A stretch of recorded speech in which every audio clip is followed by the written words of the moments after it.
అంతటా వ్యాపించిన వాడు ఆలయంలో ఉండడం ఏమిటి? మరి అంతటా వ్యాపించిన వాడు ఆలయంలో ఎందుకు ఉంటాడు? వెంకటాచలపతి అంటే సాక్షాత్ శ్రీ మహావిష్ణువు. శ్రీ మహావిష్ణువు అంటే ఇక్కడే ఉన్నారా? అంతటా ఉన్నారు. మరి ఒకసారి ఆలయానికి వెళ్ళొస్తామంటే ఇక్కడికి రావడం ఎందుకు అంటే అంతటా చూడడం నేర్చుకోవడానికి ముందు ఇక్కడికి రావాలి. ఇక్కడికి వస్తే కానీ అంతటా చూడడం రాదు. అందుకని పైగా అంతటా చూడగలిగినటువంటి నేత్రం అందరికీ ఉండొచ్చు, ఉండకపోవచ్చు. అందుకని ఆయన సౌలభ్యంలో కొంచెం దిగొచ్చారు. దిగొచ్చి అజాయమానో బహుధా విజాయతే, జన్మ లేనివాడు జన్మని పొందాడు, ఆకారము లేనివాడు ఆకారమును పొందాడు, చతుర్భుజుడై ఇక్కడికి వచ్చి నిలబడ్డాడు. నిలబడితే ఆయన్ని చూసి మనం నమస్కారం చేస్తాం. చేస్తే ఆ నమస్కారం ఆయన స్వీకరిస్తారు. నిద్ర లేపడాన్ని ప్రారంభిస్తారు. నిద్ర లేపడాన్ని ప్రారంభించడం అంటే ఒక్కొక్కరిని తమతో తీసుకెళ్ళడానికి ఆ గోపికల్ని ప్రారంభించడం అనేటటువంటి ప్రక్రియ ప్రారంభం జరిగింది. ఇవాళ కూడా దాన్ని ఇంకొక గోపికని నిద్ర లేపుతారు. ఆ నిద్ర లేపుతూ అంటారు, అదిగో పక్షులన్నీ నిద్ర లేచాయి, లేచి ఆహార సముపార్జనము కోసమని బయలుదేరుతున్నటువంటి పక్షులు చేస్తున్నటువంటి ధ్వని నీ చెవులలో పడలేదా? ఆ పక్షులకు నాయకుడైనటువంటి గరుత్మంతుని యొక్క స్వామి అయిన శ్రీ మహావిష్ణువు ఆలయంలోని తెల్లని దక్షిణావర్త శంఖము చేస్తున్నటువంటి ధ్వని నీ చెవులలో పడలేదా? మరి మీరు ఎలా నిద్రలేచారని నీకు సందేహము కలుగుతోందేమో. అది ఆరవ నాడే తన యొక్క విషపూరినటువంటి స్తన్యములోని పాలను ఆరగించినవాడు, ఆదేశము కలిగినటువంటి తమను ఆ శకటాసురుని భంజించుటకై పూల పొట్లము వంటి తన పాదముతో ఆ శకటాసురుని భంజించినవాడు అయినటువంటి శ్రీకృష్ణ పరమాత్మని, ఆయనే సాక్షాత్తుగా ఆ క్షీరసాగరమునందు సేవించినటువంటి ఆ శేషసాయిని మెల్లమెల్లగా శ్రీహరి శ్రీహరి అని కీర్తిస్తూ మునులు యోగులు నిద్ర లేస్తూ ఉండగా వారు పలుకుతున్నటువంటి పలుకులు మా చెవులలో పడి ఆ ధ్వని చేత మేము మేల్కాంచాం, నువ్వు కూడా వచ్చి ఈ మార్గశీర్ష స్నాన వ్రతం అనేటటువంటి దానిలో పాలు పంచుకో అని నిద్ర లేపుతారు. అయితే ఇందులో ఒక చిత్రం ఉంది. ఇవాళ పాశురానికి యథార్థానికి చాలా ప్రధానం శంఖం. ఆ పాశురంలో ఎందుచేత శంఖము ప్రధానము అని ఈనాడు అన్నానంటే, 9వ పాశురాన్ని విజ్ఞాపన చేసేటప్పుడు అందులో ఉన్నటువంటి రహస్యాన్ని పూర్తిగా చెప్పారు. ఇవాటి వరకు ఈ వైష్ణవ సాంప్రదాయంలో ఒక నియమం ఏమిటి అంటే, కేవలముగా పెరుమాళ్లు ఉభయనాంచారులతో వేయించేసి ఉన్నంత మాత్రము చేత ఆ ఆలయమునకు పరిపూర్ణత కాదు. ఆ ఆలయంలో ఆళ్వారులు కూడా ఉండాలి. ఆళ్వారులంటే మీకు మొట్టమొదటి రోజునే విజ్ఞాపన చేశాను. కేవలము పరమేశ్వరుని యొక్క నిర్హేతుకమైన కృపా కటాక్షము చేత ఆయన సాక్షాత్కారమును పొంది ఆ జ్ఞానమును పొందినటువంటి మహాపురుషులు ఎవరున్నారో వారిని వైష్ణవ సాంప్రదాయంలో ఆళ్వారులని పిలుస్తారు. శైవ సాంప్రదాయములో అయితే నాయనార్లని పిలుస్తారు.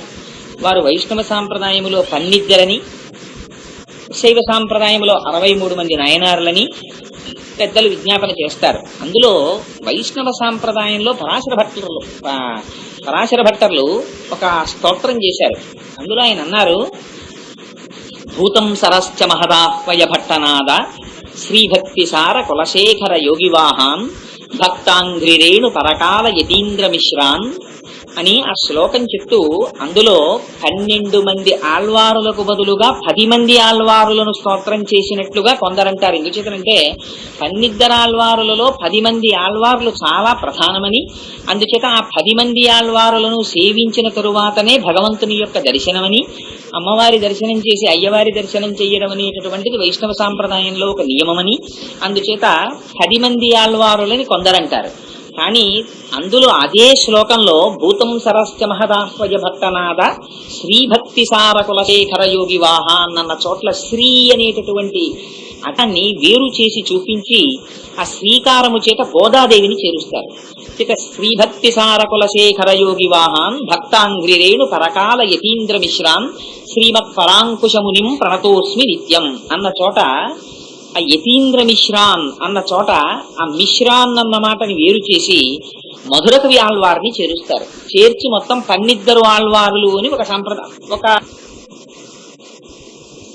మంది ఆళ్వారులను సేవించారు. బహుశः తిరుప్పావై వ్రతం చేస్తున్నదే గోదాదేవి అయి ఉండడం కూడా ఒక కారణమై ఉండవచ్చు. అందుచేత ఇవాళ వాళ్ళు ప్రధానంగా స్తోత్రం చేస్తున్నటువంటి ఆళ్వారులు సరయోగి అనేటటువంటి ఒక మహానుభావుని స్తోత్రం చేస్తున్నారు. కంచి భారతదేశంలో చాలా విశేషమైనటువంటి క్షేత్రం. కంచికి ఒక ప్రాధాన్యత కాదు, దానికి ఎన్నో గొప్పతనాలు ఉన్నాయి.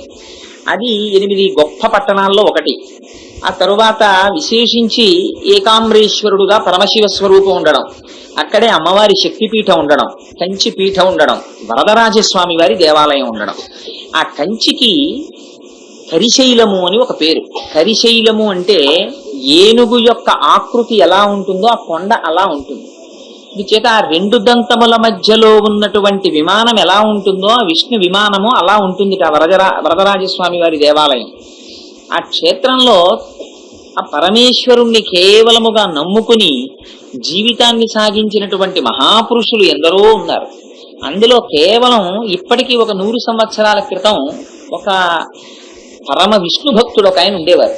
ఆయన ఎంత గొప్ప విష్ణు భక్తుడంటే ఆయనకి భగవద్గీతలో అనన్యాస్ చింతయంతో మాం ఏ జనాః పర్యుపాసతే తేషాం నిత్యాభియుక్తానాం యోగక్షేమం వహామ్యహం అనేటటువంటి శ్లోకము పట్ల చాలా నిబద్ధత. ఆయనని నమ్ముకున్నవాడు తన ఉదర పోషణము కోసమని మళ్ళీ ప్రత్యేకమైన ప్రయత్నము చేసుకోవడమా, ఆయనే వచ్చి కాపాడతారని నమ్ముకునేవారు. నమ్ముకుని ప్రతిరోజు వెళ్ళి ఆ వరదరాజస్వామి దేవాలయంలో భగవద్గీత విజ్ఞాపన చేస్తూ ఉండేవారు, వింటుండేవారు. నిజంగా ఆయన నమ్ముకున్నట్టే ప్రతిరోజు ఎవరో ఒకళ్ళు పట్టుకొచ్చి ఏదో కాయో పండో ఆ రోజు వండుకోవడానికి స్వయం పాకమో ఇస్తుండేవారు. ఆ ఇచ్చినటువంటి స్వయం పాకాన్ని వండుకుని తిన్నటువంటి ఆ మహానుభావుడు ఎన్నడూ కూడా ఇంకా మరునాటి కోసం ఆలోచన చేసేవారు కాదసలైన.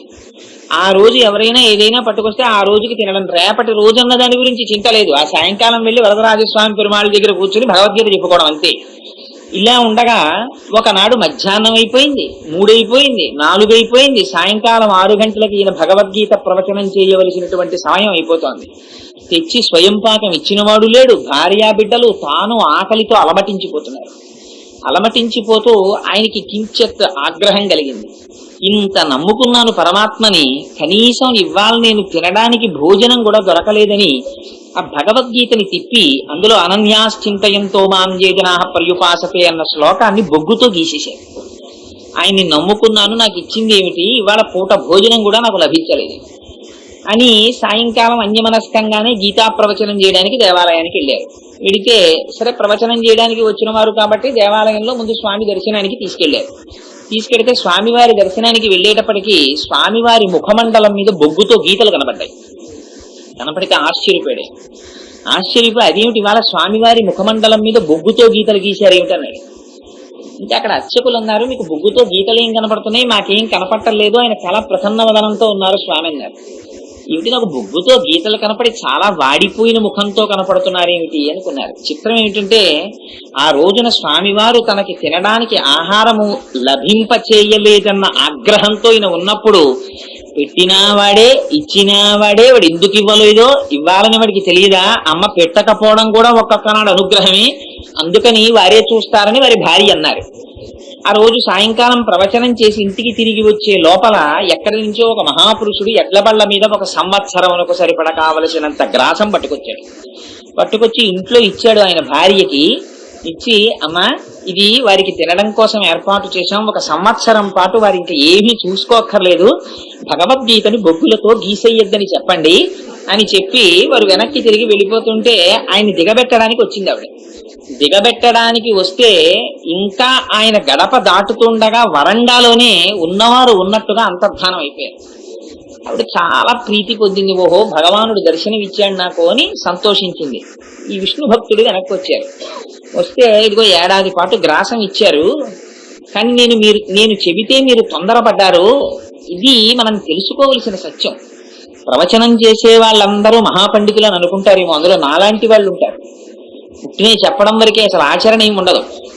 అలా ఒక్కొక్క నాడు రోజు వచ్చి వినేటటువంటిది లేదా అప్పుడప్పుడు ఇంటి పట్టు నుండిపోయే భార్య తనకన్నా జ్ఞానంలో మెట్టు పైన ఉంటుంది. మరి తాను ఉందో లేదో నాకు తెలియదు కానీ అందుకని అలా ఆవిడికి దర్శనమైంది. తిరిగి వచ్చిన తర్వాత భార్య చెప్పింది. ఆయన తెల్లబోయి ఎంత పశ్చాత్తాపడ్డాడో తెలుసా అండి, భార్యకి ప్రదక్షిణం చేశాడు.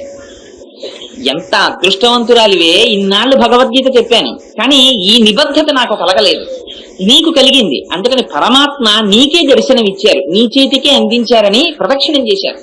అందుచేత అక్కడ ఆ వరదరాజస్వామి కోవెల, ఆ తర్వాత అక్కడే యథోక్తకారి అని ఇంకో కోవిలు ఉంది. దాన్ని ఆ ఆళ్వారుల యొక్క చరిత్రలో ఆయా పాశురములలో వచ్చినప్పుడు అనుసంధానం చేస్తాను. ద్వాపర యుగంలో పరమాత్మకి ఒక సంకల్పం కలిగిందిట. కలియుగంలో ఎందుచేతనంటే ఆయన అవతారం ప్రత్యేకించి ధర్మ సంరక్షణ కోసమని వచ్చి చేసేటటువంటి ప్రయత్నం ఏమి ఉండదు. ఇక ఎందుచేత అంటే కలియుగం అంతానికి వచ్చేసేటప్పటికి కల్కి అవతారం ఒకసారి వస్తుంది, వచ్చి ఇంక ఇంచుమించుగా లయం అయిపోతుంది. అందుకని ప్రత్యేకం అవతారం తీసుకుని రాక్షస సంహారం చేసి ధర్మ సంస్థాపన చేసేటంత సమయం లేదు. అందుకని జనులను ఉద్ధరించుట కొరకు ప్రత్యేకించి కలియుగంలో పుట్టేటటువంటి వాళ్ళందరూ కూడా కామక్రోధ లోభ మద మోహ మాత్సర్యముల చేత ఆవరింపబడి ఉంటారు కనుక, తొందరగా అజ్ఞానానికి వశులైపోయి ఉంటారు కనుక, ఇటువంటి వారిని కాపాడడం కోసం నేను నా ఆయుధములను పంపిస్తానన్నమాట. ఆ ఆయుధములను పంపడంలో స్వామివారు మొట్టమొదట తన శంఖాన్ని పంపించారు ద్వాపర యుగం చివరలో. అలా పంపిస్తే ఆ శంఖం వచ్చింది మొదట. వచ్చి ఈ యథోక్తకారి దేవాలయంలో, కంచి పట్టణంలో ఆ యథోక్తకారి దేవాలయంలో ఉన్నటువంటి సరోవరంలో ఒక బంగారు తామర పుట్టింది. ఆ తామర పువ్వులో ఒక పిల్లవాడు పడుకుని ఉన్నాడు. చూసిన వాళ్ళు ఆశ్చర్యపోయారు, ఇదేంటి కొలనులో ఒక బంగారు తామరలో ఒక పిల్లవాడు ఉండడమా అని. ఆ పిల్లవాడిని పైకి తీసుకొచ్చారు. ఆయన పుట్టినటువంటిది సరస్సులో కాబట్టి ఆయనకి సరోయోగి అని పేరు పెట్టారు. ఆయన్నే కాసార యోగి అని కొందరు పిలుస్తారు, ఆయన్నే పోహై ఆళ్వార్ అని కొంతమంది పిలుస్తారు. సరే, ఏది ఏమైనప్పటికీ ఆయన సరోవరంలో పుట్టడం వెనకాతల పరమాత్మ యొక్క లక్ష్యం వేరు. మనందరం తపించిపోయి ఉంటాం సంసారంలో.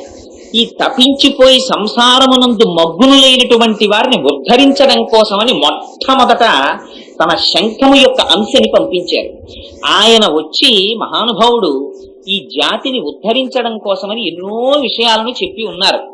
నేను ఈ మధ్య విశాఖపట్నంలో వేదాంత దేశికుల వారి మీద ప్రసంగం చేయడానికి తిరుమల తిరుపతి దేవస్థానం వారు పిలిస్తే వేదాంత దేశికుల వారికి సంబంధించిన విషయాలే అసలు ఎక్కువ నాకు లభించలేదు. ఆ ఉపన్యాసం చెప్పడానికి నేను ఎన్ని చోట్ల ప్రయత్నం చేసి మొత్తం మీద ఆ గ్రంథాలు సమీకరించి చదివి వెళ్ళి చెప్పవలసి వచ్చింది అనుకోండి, అది వేరు విషయం. ఏదో చెప్పాం, వాళ్ళు సంతోషించారు, వచ్చేసాను.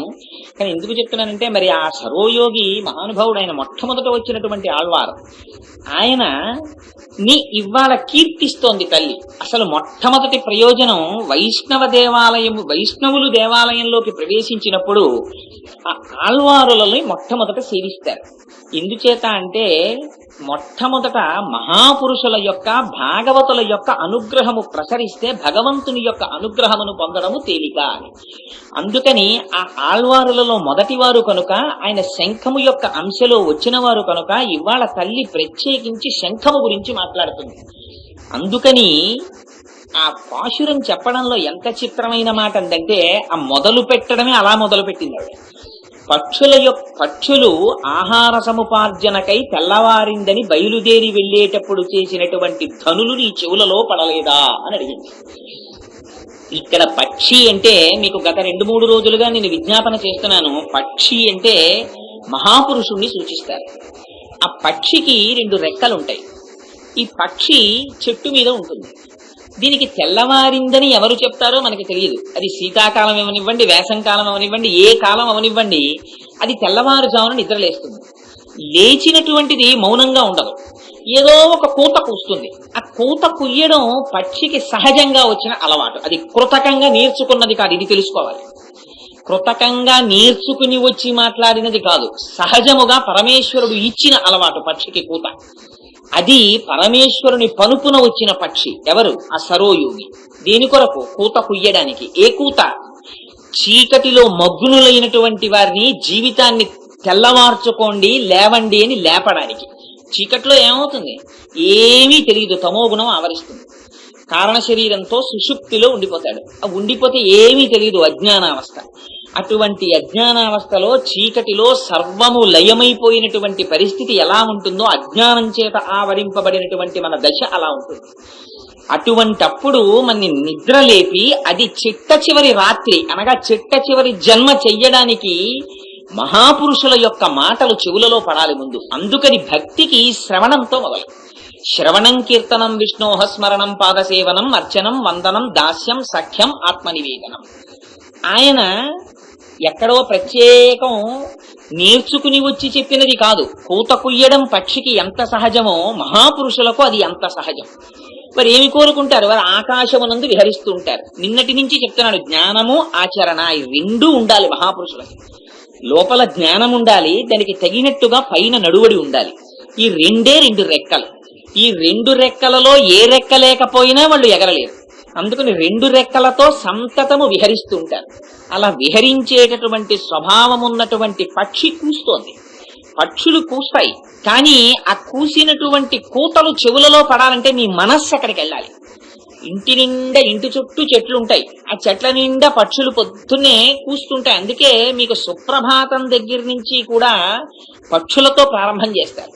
ఆఖరికి మీరు వెంకటేశ్వర సుప్రభాతం తీసుకోండి, ఏది తీసుకోండి, అందులో ప్రత్యేకించి పక్షుల గురించి చెప్తారు. అదిగో చిలుకలు అరుస్తున్నాయి, ఆ చిలుకలు ఒకదాని నోట్లో ఒకటి ఆ పళ్ళ యొక్క రసాన్ని అందించుకుంటున్నాయి, స్వామి నిద్రలే అని పిలుస్తూ ఉంటారు. ఆ పక్షుల యొక్క కూతల్ని వినగలగాలంటే ఏమిటి? బాహ్యమునందు పక్షుల కూతలు కాదు, పక్షి కూత తెల్లవారిపోతోందని గుర్తు. అలా ఇక్కడ మనం ఆ పక్షి కూస్తోంది, కానీ వినడం మీ ప్రయోజనం. మీరు చెవి ఒగ్గి వినడం మొదట చెయ్యవలసిన శ్రవణం. ఇది నీ చెవున పడడం లేదా అని అడుగుతోంది అమ్మవారు. నీ చెవిన పడడం లేదా అంటే పక్షి కుయ్యడం తన ప్రయోజనమని భావించి కూస్తోంది. అంత కష్టపడి జగత్తుని ఉద్ధరించడం కోసమని మహాపురుషులు ప్రవచనం చేస్తున్నారు. వారు నోరు విప్పి మాట్లాడుతున్నారు. ఆ మాటలు నువ్వు చెవి ఒగ్గి వినడం లేదా? లేచిరా. ఆవిడ తక్కువదేం కాదు. ఏమండి, వీళ్ళందరూ గోపికలు కలిసి మార్గశీర్ష స్నానం చేస్తుంటే ఒక ఆవిడ నిద్రపోవడం ఏమిటి, మిగిలిన వాళ్ళు లేపడం ఏమిటి? అలా ఎలా కుదురుతుంది? అంటే అందులో తిరుప్పావైలో చెప్పబడుతున్నటువంటి గోపికలు ఒక్క స్థాయిలో వాళ్ళు కారు. అందులో అనేక రకములైనటువంటి అర్థములను నిక్షేపించారు. ప్రవాహములో దిగుతారు అందరూ కలిసి. అప్పటి వరకు ఎవరికి వాళ్లే 10 మంది కలిసి మంచి ఒరవడితో ప్రవహిస్తున్న గోదావరిలో స్నానం చేద్దామని దిగుతారు. అందరి ప్రయోజనం స్నానం చేయడమే. 2 మెట్లు దిగే వరకు ఎవరి మానాన వారు దిగుతారు. 3వ మెట్టు దిగుతుంటే మంచి వేగంతో వస్తుంటుంది గోదావరి, కాళ్ళు తోసేస్తుంటుంది. అప్పుడు ఒకరి చేతులు ఒకరు పట్టుకుంటారు. ఏమిటి ఒకరి చేతులు ఒకరు పెట్టుకోవడం ఎందుకు? ఎవరి స్నానం వాళ్ళు చేసేదానికి అంటే ఆ భగవంతుని యొక్క గుణానుభవముతో కూడినటువంటి ప్రవాహ వేగమును తట్టుకోవడానికి కూడా, దానికి కూడా ఒకరితో ఒకరు మాట్లాడుకోవడం, ఒకరితో ఒకరు కలిసి ఉండడం, ఇవన్నీ ప్రయోజనకరం. అందుకని సామూహికానికి ఫలితం ఎక్కువ. ఆ కారణం చేత ఇవాళ అటువంటి భగవంతుని యొక్క గుణానుభవంలో కొంతమంది మగ్నులైపోయే అసలు స్పృహ తెలియని స్థితిలో ఉన్నారు. కొందరు జాగ్రత్తావస్థలో ఉన్నట్లుగా కనపడిన అటువంటి స్థితికి చేరనటువంటి స్థితిలో ఉన్నారు. కొందరు మాత్రం వీరినందరినీ తోడ్కొని వచ్చి, మీరు కూడా లేకపోతే దీనికి చిన్నబోతుంది, మీరు రావాలి, అందరం కలిసి ఉండాలని కోరుకుంటున్న వాళ్ళు ఉన్నారు. అందుకని గోదాదేవి నాయకత్వం వహించి ఆ గోపికని పిలుస్తోంది. పిలిచి ఆవిడ అంటుంది, అదిగో ఆ పక్షుల కూతలు నువ్వు వినడం లేదా? ఈ పక్షులకు రాజైనటువంటి గరుత్మంతునికి స్వామి అయిన శ్రీ మహావిష్ణువు ఆలయంలోని తెల్లని దక్షిణావర్త శంఖము చేస్తున్న ధ్వని నీ చెవిన పడలేదా అంది. ఇన్ని విశేషణాలు వేసి వేసి వేసి వేసి చిట్ట చివరికి ఎవరి దగ్గరికి చేరింది? శంఖం దగ్గరికి చేరింది. పక్షులకి రాజు గరుత్మంతుడు, గరుత్మంతుడుకు స్వామి శ్రీ మహావిష్ణువు, శ్రీ మహావిష్ణువుకి ఆలయం, ఆలయంలో శంఖం, ఆ శంఖం చేస్తున్న ధ్వని నీకు వినపడాలి. ఎవరి దగ్గరికి వెళ్ళింది అంటే మొట్టమొదట ఆళ్వారులలో ఆ మొదటి వారైనటువంటి సరోయోగిని గురించి మాట్లాడుతోంది. ఆయన శంఖము అంశ కనుక వాళ్ళ శంఖము గురించి ఆవిడ ప్రత్యేకించి అమ్మవారు తన యొక్క దృష్టిని సారించింది. అందుకని ఆవిడ అంటుంది, పక్షులకు రాజు గరుత్మంతుడు. పక్షులకు రాజు అంటే ఈ పక్షులన్నీ, పక్షులనగా జ్ఞానులు, పక్షులనగా మహాపురుషులు, వీళ్ళందరికీ ప్రమాణం ఏది? వేదము. ఆ వేదం ఏం చేస్తుంది? పరమేశ్వరుణ్ణి వహించి తీసుకొస్తుంది. గరుత్మంతుడు వచ్చాడంటే భగవానుడు వచ్చాడని గుర్తు. గరుడు సర్వకాలములయందు భగవంతుణ్ణి వహిస్తాడు. అలా గరుత్మంతుడు భగవంతుణ్ణి వహించడం అంటే వేదము భగవంతుణ్ణి ప్రతిపాదిస్తుంది. వేదము కన్నా ప్రమాణము మనకొకటి ఇంకొకటి లేదు. అందుకనే విద్ అంటే తెలిసి కొనుట. విద్ అనేటటువంటి ధాతువులోంచి వేదము. వేదము అంటే తెలుసుకొనడానికి ప్రమాణము, అది కన్నా వేరొకటి లేదు. అటువంటి వేదం ఏం చేస్తోంది? ఆ భగవానుణ్ణి ప్రతిపాదిస్తోంది. ఇంత ప్రతిపాదించి చివరికి ఏమంది? నా వల్ల కాదయా, యతో వాచో నివర్తంతే అప్రాప్య మనసా సహా. ఎక్కడ వాక్కు మనస్సు పని చెయ్యవో అక్కడ భగవానుడు ఉన్నాడని వేదం కూడా చేతులెత్తేసింది. అంటే వేదం కూడా ఎక్కడి వరకు చెప్తుంది. అందుకని మొట్టమొదటి పాశురంలో మార్గశీర్ష స్నానం అంటూ ఉండడానికి కారణం అది. వేదం కూడా ఎక్కడి వరకు చెప్తుంది? ఒక అడ్రస్ చెప్తుంది భగవానుడిది. అబ్బాయి ఇదిగో ఈ మార్గంలో వెళ్ళు, ఇలా ఇలా ఇలా ఇలా నువ్వు ఈ మార్గం గుండా ప్రయాణిస్తే నువ్వు భగవంతుణ్ణి తెలుసుకోగలుగుతావు అని చెప్తుంది. అయితే ఆ మార్గం గుండా ప్రయాణించి వెళ్ళినంత మాత్రం చేత భగవానుని యొక్క దర్శనం అయిపోతుందన్నటువంటిది మాత్రం యథార్థం కాదు. యథార్థం కాదంటే ఖచ్చితంగా అయిపోతుందని ఏం లేదు. మళ్ళీ అలా అటువంటి దర్శనాన్ని పొందడానికి భగవంతుని యొక్క అనుగ్రహమే చిట్ట కావలసింది. ఆయన ఇది మార్గమునకు శీర్షం. ఆయన అనుగ్రహము తోడైందా అప్పుడు భగవంతుని యొక్క ప్రత్యక్ష అనుభూతిని లేదా అపరోక్షానుభూతిని, ఆ బ్రహ్మానందాన్ని పొందగలుగుతారు. అందుకని ఇవాళ ఆవిడ అంటుంది, అదిగో ఆ గరుత్మంతుడు ఆ వేదమున్నదే, ఆ వేదమునకు స్వామి అయినటువంటి ఆ శ్రీ మహావిష్ణువు ఉన్నారే, విష్ణువు అంటే సర్వవ్యాపకుడు. ఇక్కడున్నాడు అక్కడ లేడు అని చెప్పడానికి వీలు లేదు. ఎందుకని అంతటా ఉన్నాడు. ఒక ఇనప కర్రని తెచ్చి, ఒక ఇనప ఊచని తెచ్చి అగ్నిహోత్రంలో పెట్టారనుకోండి, అది వేడెక్కుతుంది. వేడెక్కిన తర్వాత అక్కడ పెడితే ఇప్పుడు వేడి ఎక్కడుంది అని అడిగితే మీరు ఏం చెయ్యాలి? ఎక్కడుందని చెప్పాలి? ఇనప ఊచలో. ఇనప ఊచ అంతటా వేడుంటుంది. ఏమంటే ఇక్కడే వేడుందండి, ఇక్కడ వేడుందండి, ఇక్కడ వేడుందండి అని ఉండదు. ఊచంతా వేడెక్కిపోయినట్టు. కానీ వేడి పైకి కనపడుతుందా? కనపడదు. ఊచ కనపడుతుంది. వేడి లోపల ఉంటుంది, ముట్టుకున్నప్పుడు తెలుస్తుంది. అలా నామరూపాత్మకమైనటువంటి జగత్తు పైకి కనపడుతూ ఉంటుంది, లోపల వ్యాపించి పరమాత్మ ఉంటారు. ఆ ఇనప ఊచలో అగ్నిహోత్రములా, పాలలో నీతిలా ఆయన ఉంటారు. అలా ఉన్నటువంటి స్వామి అన్న మాటకి రక్షణ భారమును వహించగలిగినటువంటి వాడని అర్థం. వేదము చేత ప్రతిపాదింపబడిన ఆ శ్రీ మహావిష్ణువు అనగా అంతటా వ్యాపించిన వాడు ఆలయంలో ఉండడం ఏమిటి? మరి అంతటా వ్యాపించిన వాడు ఆలయంలో ఎందుకు ఉంటాడు? వెంకటాచలపతి అంటే సాక్షాత్ శ్రీ మహావిష్ణువు. శ్రీ మహావిష్ణువు అంటే ఇక్కడే ఉన్నారా? అంతటా ఉన్నారు. మరి ఒకసారి ఆలయానికి వెళ్ళొస్తామంటే ఇక్కడికి రావడం ఎందుకు? అంటే అంతటా చూడడం నేర్చుకోవడానికి ముందు ఇక్కడికి రావాలి. ఇక్కడికి వస్తే కానీ అంతటా చూడడం రాదు. అందుకని పైగా అంతటా చూడగలిగినటువంటి నేత్రం అందరికీ ఉండొచ్చు, ఉండకపోవచ్చు. అందుకని ఆయన సౌలభ్యంలో కొంచెం దిగొచ్చారు. దిగొచ్చి అజాయమానో బహుధా విజాయతే, జన్మ లేనివాడు జన్మని పొందాడు, ఆకారము లేనివాడు ఆకారమును పొందాడు. చతుర్భుజుడై ఇక్కడికి వచ్చి నిలబడ్డాడు. నిలబడితే ఆయన్ని చూసి మనం నమస్కారం చేస్తాం. చేస్తే ఆ నమస్కారము ఆయన స్వీకరిస్తారు. అందుచేత ఇవాళ అటువంటి స్వామి ఆ విష్ణు ఆలయంలో ఉంటే ఆ ఆలయంలో ఉన్నటువంటి తెల్లని శంఖం ధ్వని చేస్తోంది. ఆ ధ్వని నీ చెవులలో పట్టలేదా అని అడుగుతున్నారు. ఈ శంఖము యొక్క ధ్వని ఏమిటి? శంఖము తెల్లగా ఉంటుంది.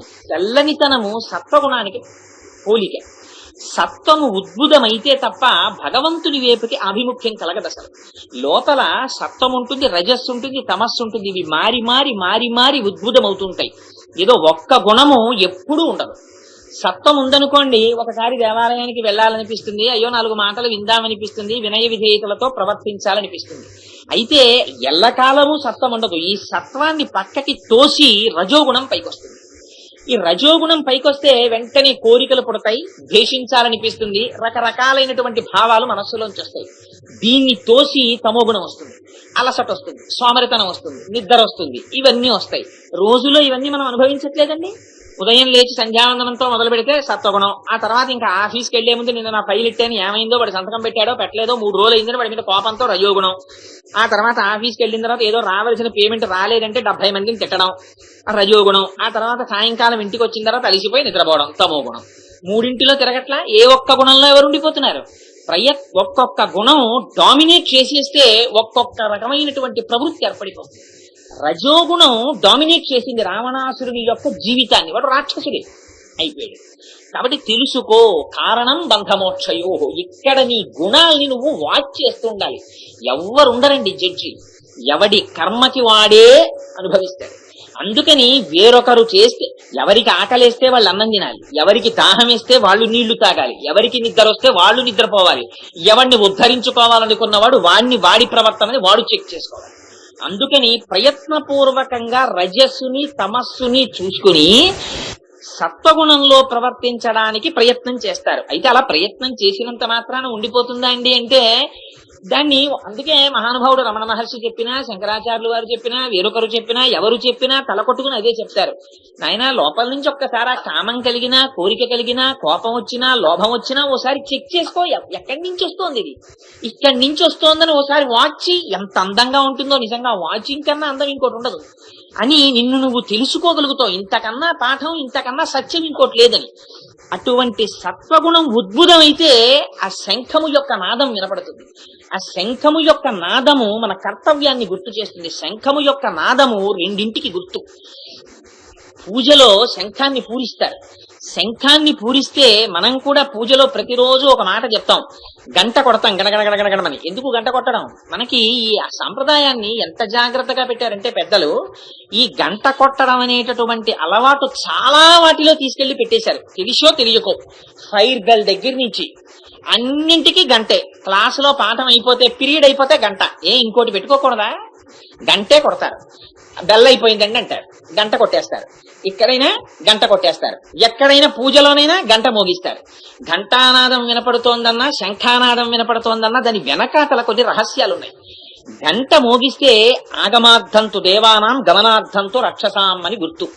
దేవతలకి ఆహ్వానం పలుకుతున్నట్ట ఇంట్లో గృహస్థు, దేవతలారా రండి అని. అందుకని వాళ్ళని పిలుస్తాడు. మీకు మాకు శత్రుత్వం ఏం లేదు, ఈ సమస్త భూతకోటిలో మీరు కూడా ఉంటారు, కానీ మీకు మాకు శత్రుత్వం లేదు. కానీ నేను బ్రహ్మమును నమ్ముకున్నవాణ్ణి, ఆ ఆచరణ చేసుకుంటాను, మీరు అడ్డు రాకండి, మీరు లేచిపోండి. ఉత్తిష్టంతో భూత పిశాచాహ ఏతే భూమి భారకాహ ఏతేషామ విరోధేన బ్రహ్మకర్మ సమారభే అంటాడు. అని ఆ కార్యక్రమాన్ని ప్రారంభించుకుంటాడు. ఆ శంఖాన్ని ఊదితే విజయానికి పిలుపు. ఇది ఎక్కడ నుంచి ఎక్కడి వరకు ఈ విజయం అంటే, ఎక్కడ నుంచి మీకు ఎక్కడి వరకు కావలిస్తే అక్కడ వరకు అన్నాడు. అదెలా అంటే, కురుక్షేత్రంలో ధృతరాష్ట్రుడి దగ్గర సంజయుడు కూర్చున్నాడు. కూర్చుని అక్కడ జరుగుతున్న కురుక్షేత్రాన్ని ఇక్కడ చెప్పేవాడు ఆయన ధృతరాష్ట్రుడికి. ఆయన అడిగాడు, మొట్టమొదట ఏం చేస్తున్నారు మా వాళ్ళు కురుక్షేత్ర సంగ్రామంలో? అక్కడికి వెళ్ళి అందరూ యుద్ధానికి నిలబడ్డారు కదా, ఏం చేస్తున్నారు అని అడిగాడు ధృతరాష్ట్రుడు. యుద్ధానికి వెళ్ళిన వాళ్ళు ఏం చేస్తారు? యుద్ధం చేస్తారు. అడిగితే సంజయుడు ఏం చెప్పాలి? ఇద్దరు వాళ్ళు ఏనుగుల మీద నించున్నారు, వీళ్ళు గుర్రాల మీద కూర్చున్నారు, వీళ్ళు ఇటు కూర్చున్నారు, అబ్బో కత్తులు నూరుకుంటున్నారు, ఇంకా కలియబడ్డమే తర్వాయం చెప్పాలి. అలా చెప్పలేదు ఆయన. ఆయన అన్నాడు, అదిగో కృష్ణుడు ఫలానా శంఖం పూరించాడు, అర్జునుడు ఫలానా శంఖం పూరించాడు, దేవదత్తము పాంచజన్యము పౌండరికు ఈ శంఖాలన్నీ పూరిస్తున్నారు, నీ వాళ్ళు ఊరుకున్నారు అన్నాడు. శంఖం ఎక్కడ పూరిస్తున్నారో అక్కడ విజయం వస్తుంది. శంఖ నాదము విజయమునకు పిలుపు. దీనికి పెద్దలు చూపించేశారు మార్గంలో, ఒక్కొక్క దానికి ఒక్కొక్క పిలుపు. అదేమిటండి అలా ఉంటుందా అంటే ఉంటుంది. నాన్నగారండి బెల్ కొట్టేశారండి బాబు, మీరు ఇంకా బూట్లేస్తారేమిటంటుంది యూకేజీ చదువుకుంటున్న పిల్ల. చిన్నతనంలో ఏదో అది నా బాధ్యత అన్నట్టుగా కాళ్ళు రెండు కుర్చీలో చాపుకుని నాన్నగారు బెల్ కొట్టేస్తున్నారనే వారి పిల్లలు. అంటే గబగబా వెళ్ళి మహర్షుల పాదాలు పట్టుకున్నట్టుగా వాళ్ళ పాదాలకి సాక్షేసి బూట్లేసి తాళ్లు కడితే అక్కడ బెల్ల కొట్టేస్తే దానికి నేను నైతిక బాధ్యత వహించవలసి వచ్చేది.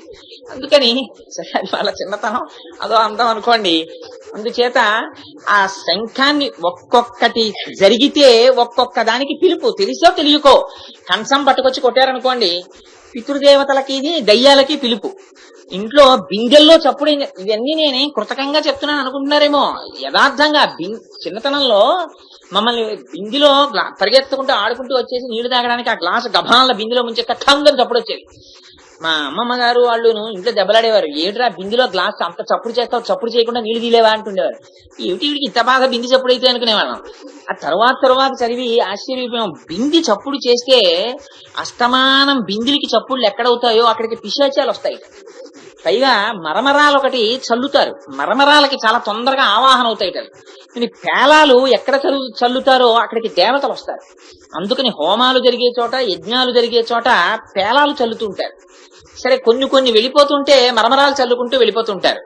అందుకని చిన్నతనంలో పేలాలు తినిపించేవారు. అంచేత సరే ప్రతి చిన్న విషయం చాదస్తం కాదు అనడానికి చెప్పాను. ఏమిటండి మీ దాంట్లో అన్ని మూఢాచారాలు, మూఢనమ్మకాలు, ఏమిటండి ఇవన్నీ అంటారు. అలా అనే ముందు ఒకసారి ఎవరినైనా పెద్దలను అడుగు, వాళ్ళకి తెలియకపోవచ్చు అన్ని. ఇప్పుడు మీరు వచ్చి గబగబా ఇది అయిపోగానే ఉపన్యాసం నా దగ్గరికి రేపు 200 లిస్ట్ అట్టుకొచ్చి ఇవన్నీ ఏంటంటే నేను మాత్రం సమగ్రంగా తెలిసి చెప్పడం లేదు. కానీ ఉంటుంది, నాకు తెలియకపోతే ఇంకోళ్ళు ఉంటారు తెలిసిన వాళ్ళు. పెద్దల దగ్గర ఆధారం లేకుండా ఏది ఉండదు. ప్రతి గడపకి మామిడి తోరణం కట్టడం దగ్గర నుంచి ప్రతి దాని వెనకాతల ఏదో సామాజిక ప్రయోజనం ఉంటుంది. ఏ ప్రయోజనం లేనటువంటి మౌఢ్యమైన ఆచారం చేయడం మన ధర్మంలో లేదు. ఏదో ప్రయోజనాన్ని అంత చెప్పేవాడికి అర్థం కావట్లేదని సూక్ష్మంగా చెప్పేశారంతే శాసించి. ఇవి ఏవీ మూఢనమ్మకాలు కావు, ఏవీ మూఢాచారాలు కావు మన ధర్మంలో. అందుచేత అదిగో అటువంటి శంఖము యొక్క నాదము సాధకులకు భగవంతునితో నీకు ఉన్నటువంటి సంబంధాన్ని, ఈ శరీరముతో వచ్చినందుకు నువ్వు చెయ్యవలసినటువంటి కైంకర్యాన్ని జ్ఞాపకం చేస్తుంది. ఎందుచేత ఈ ఉపాధిని స్వీకరించే ముందు మనం ఒక పెద్ద ప్రమాణం ఒకటి చేసి బయటికి వస్తాం. ఎందుచేత అంటే అసలు వీడికి ఉపాధి లేదు. ఎప్పుడో బయటికి వెళ్ళిపోయేటప్పుడు ఇందులోంచి ఈ పంచేంద్రియాల్ని, ఇవన్నీ మనస్సుని, వీటినన్నింటినీ పట్టుకుని శరీరంలోంచి బయటికి వెళ్ళిపోతాడు. ఏదో ఒకనాడు బయటికి వెళ్ళిపోయి అలా వెళ్ళిపోయినటువంటి వాడు ఆ వెతుక్కుని ఆ కొన్నాళ్ల పాటు వేరు లోకాల్లో ఉండి తుటకు వేరొక ఉపాధిలోకి ప్రవేశిస్తాడు. ప్రవేశించిన తరువాత మాత్రం అంత తొందరగా ఉపాధి బయటికి రాదు. మిగిలినటువంటి పశుపక్షాదుల మాట విడిచిపెట్టండి, వాటికి బుద్ధి లేదు కనుక వాటితో ఇబ్బంది లేదు. కానీ మనుష్య జన్మలో అమ్మ కడుపులోకి ప్రవేశించిన తరువాత ఎంత బాధపడతాడో, అందుకనే గర్భస్థ నరకమని పిలిచారు దాన్ని. గాఢాంధకారం, కన్ను పొడుచుకున్నా ఏమీ కనపడదు. అమ్మ తినకూడనివన్నీ తింటుంది. ఆ లోపల వాడి మలమూత్రములు వాడు విసర్జించేస్తాడు. వీటన్నింటిలోంచి సూక్ష్మజీవులు కుట్టేస్తూ ఉంటాయి. చూద్దామంటే కనపడదు. కాసేపు పూజ చేసుకుందామని ఇలా కూర్చుంటేనే అబ్బో మోకాళ్ళు నొప్పులు, పిక్కల నొప్పులు ఎట్టేస్తున్నాయండి, ఇంతసేపు కూర్చోవడమా, ఏదో అరగంటలో అయిపోతుంది అనుకున్నాం, ఇంతసేపు పడుతోంది ఏమిటండి అని. ఇప్పుడు అంతా మన చిత్రం అంతా ఎంత గొప్ప సాంప్రదాయంలోకి వచ్చేసామంటే మనం ఇవాళ మన ఏదైనా క్రతువు మొదలు పెట్టగాని ఎక్కడైనా ఫస్ట్ కాన్సన్ట్రేషన్ దేని మీద అంటే 12 అయ్యేటప్పటికి భోజనాలు అయిపోవాలండి, ఓ గంటలో అయిపోతుందా అని అడుగుతాం. దేనికైనా సూక్ష్మం, ఆయనకి ఏం పోయింది అలాగే అయిపోతుంది, అరగంటలోనే అయిపోతుంది. కానీ నువ్వు దేనికోసం అది మొదలుపెట్టింది అది మరిచిపోయేటటువంటి స్థితికి వెళ్ళిపోయాం. అందుచేత అలా కాళ్ళు చేతులు కదలనటువంటి స్థితిలో అమ్మ కడుపులో ఇలా ముడిచిపెట్టుకుని కూర్చుని ఉంటాడు. ఈ కూర్చునున్న వాడికి పూర్వజన్మ స్మృతి కలుగుతుంది. ఇన్ని ఉపాధులు ఇచ్చాను రా నీకు, ఇన్నిసార్లు శరీరం ఇచ్చాను, ఒక్కనాడు దీన్ని భగవత్ కైంకర్యానికి నువ్వు వాడేవా? దీనికి భగవంతుడికి ఉన్న సంబంధం ఏమిటో ఎప్పుడైనా ఆలోచించావా? దీని లోపల ఉండి చేయిస్తున్నవాడు ఎవరో ఎప్పుడైనా గమనించావా? ఒక్కనాడు చేయలేదు. కొన్ని కోట్ల ఉపాధులు వెళ్ళిపోయాయి. మళ్ళీ ఇవాళ ఉపాధి అడుగుతున్నావు అంటే వీడు ప్రతిజ్ఞ చేస్తాడు, స్వామి ఈ ఒక్కసారి నన్ను బయటికి తోసేశావా, ఇంకా ఈ జన్మలో మాత్రం ఎట్టి పరిస్థితుల్లోనూ మళ్ళీ దాటిపోను స్వామి. అందుకే దేవాలయాలకి పెరకద్వారాలు ఉండవు. ఆలయం లోపలికి వెడితే ఇలా దర్శనం చేసుకుంటే అలా పెరట్లోంచి వెళ్ళిపోతామంటే అక్కడ తలుపెట్టేయకూడదా అంటే తలుపెట్టరు. ఇలా వెళ్ళి ఇలా రావాలి దర్శనం చేసుకుని. మన అందరి జీవితాన్ని చూపిస్తుంది ఆగమశాస్త్రం కూడా. అందుకే అంత జాగ్రత్తగా కట్టారు దేవాలయాల్ని కూడా. ధ్వజస్తంభాలు అందుకే పెడతారు. ముందు ఆ గరుత్మంతుడి దర్శనం, వేదము యొక్క ప్రమాణమును అంగీకరించడం, ధ్వజస్తంభానికి నమస్కారం చేయడం. వేద ప్రమాణమును అంగీకరించకపోతే భగవద్ దర్శనం మనకు యోగ్యత లేదు. ధ్వజస్తంభానికి నమస్కారం చేసిన తరువాత దేవాలయ ప్రవేశం. ఆ లోపలికి వెళ్ళిన తరువాత వీడు ఉపాధితో పైకొచ్చి మరిచిపోయి మళ్ళీ భార్య బిడ్డలు తల్లి తండ్రి అన్ని మొదలు. నిజంగా ఎంత ఆశ్చర్యకరం అంటే లోపలికి వచ్చే ముందు, ఈ లోకంలోకి వచ్చే ముందు ఒక్కరితో పరిచయం ఎవరితో ఉండదు. ఒక్కడొస్తాడు, ఎంత మందితోటో సంబంధాలు ఎట్టుకుంటాడు. ఇంత మందితో సంబంధం పెట్టుకోవడం అంటే ఏమిటో తెలుసా అండి? ఇంత మందికి మీ మనస్సు ఇవ్వడం. లేకపోతే మీకు సంబంధం ఎలా వచ్చింది? మీ మనస్సులోకి వచ్చారు కాబట్టి మీకు సంబంధం వచ్చింది. నాకు పబ్లిక్ రిలేషన్స్ ఎక్కువ అంటాడు. ఈ మాట నువ్వు ఎంత అంటుంటే అంత మందికి నీ మనస్సు ఇస్తున్నట్టు. అసలు ఈ మనస్సు అనేదాన్ని ఇచ్చిన వాడు ఉన్నాడు చూసారా, వాడికి పొరపాటున కూడా ఇవ్వడం. అసలు అక్కడ ఇస్తే ఇంక అసలు ఇబ్బంది లేదు. కానీ ఎట్టి పరిస్థితుల్లో అక్కడ ఇవ్వడు. దీన్ని ఇవ్వకుండా మిగిలిన వాళ్ళందరికీ దీన్ని ఇస్తుంటాడు. ఇచ్చి పైగా నేను ఇచ్చేశాను, నా దగ్గరుందా, ఇంకా నా బతుకే ఉందని మీదో షాల్ వేసుకుని ఎండు చెట్ల కింద తిరగడం అవుతుంది. నీ అల్లరంతా ఎక్కడి నుంచి వచ్చింది? నువ్వు చేసిన ప్రమాణం మర్చిపోయావు. ఆ శంఖం జ్ఞాపకం చేస్తుంది. నువ్వు ఎందుకు వచ్చావో తెలుసా ఈ ప్రపంచంలోకి? నీకు భగవానుడికి ఉన్న సంబంధం ఏమిటో తెలుసా? ఇది మరిచిపోతున్నావు కలియుగంలో. ఇది చెప్పడానికి సరయోగొచ్చారు. మొట్టమొదట స్వామి మనయందు వాత్సల్యంతో ఆయన శంఖాన్ని పంపించారు. పంపిస్తే ఆ సరయోగిగా వచ్చి ఆయన ఎన్నో విషయాల్ని విజ్ఞాపన చేశారు. అవన్నీ మనం ఉద్ధరించడానికి వచ్చాయి. ఆ లక్షణం స్వామి శంఖానికి ఉంటుంది. అందుకని ఆ శంఖం ప్రణవాన్ని పలుకుతుంది, ఓం అని. ఆ ఓంకారం చేత మనకి భగవానుడికి ఉన్న సంబంధాన్ని, మనం భగవత్ కైంకర్యము చేయకపోవడము చేత ఈ శరీరములో ఉండి కూడా ఎంత విలువైన దాన్ని పోగొట్టుకుంటున్నామో మనకి చూపిస్తుంది. అంతవరకు ఎందుకండి 84 లక్షల ఉపాధులున్నాయి ఈ ప్రపంచంలో. 84 లక్షల ఉపాధులు 4 రకాలుగానే పుట్టాలి. జరాయుజములు, అండజములు, స్వేదజములు, ఉద్భుజములు. జరాయుజములంటే మావితో పుట్టాలి, అండజములంటే గుడ్డులోంచి పుట్టాలి, స్వేదజములంటే చెమటలోంచి పుట్టాలి, ఉద్భుజములంటే భూమిని చీల్చుకుని పుట్టాలి చెట్లు, స్వేదజములంటే పేలు చెమటలోంచి పుడతాయి. అన్ని భూమికి అడ్డంగా పుట్టి అడ్డంగా పెరుగుతాయి. చెట్లు పక్కన పెట్టండి, ఒక్క మనుష్య శరీరం మాత్రం భూమికి అడ్డంగా పుట్టి నిలువుగా పెరుగుతుంది. ఎందుచేత ఇంతకు ముందు ఎన్ని అడ్డదిడ్డమైన తిరుగుళ్ళు తిరిగినా ఇప్పుడు నువ్వు ఫైనల్ ఎగ్జామినేషన్కి వచ్చావు ఈ ఉపాధితో. దీంట్లో ఉన్నావు కాబట్టి నీకు లోపలికి అడ్మిషన్. ఒక కుక్కకి ఉపాధి ఉంది, అందులో పంచభూతాలే ఉన్నాయి, ఇందులోనూ పంచభూతాలే ఉన్నాయి. మీకు సమస్త పిపీలికాది పర్యంతంలో పంచభూతాలు తప్ప వేరొకటి ఏమీ ఉండదు. శరీరం పంచీకరణము అని చూపిస్తారు ఎలా వస్తుందో ప్రపంచం. అయినప్పుడు కుక్క దేవాలయంలోకి వెళ్ళిపోతుంటే మనం ఊరుకుంటామా? చీచీ చీచీ అని బయటికి పంపించేస్తాం.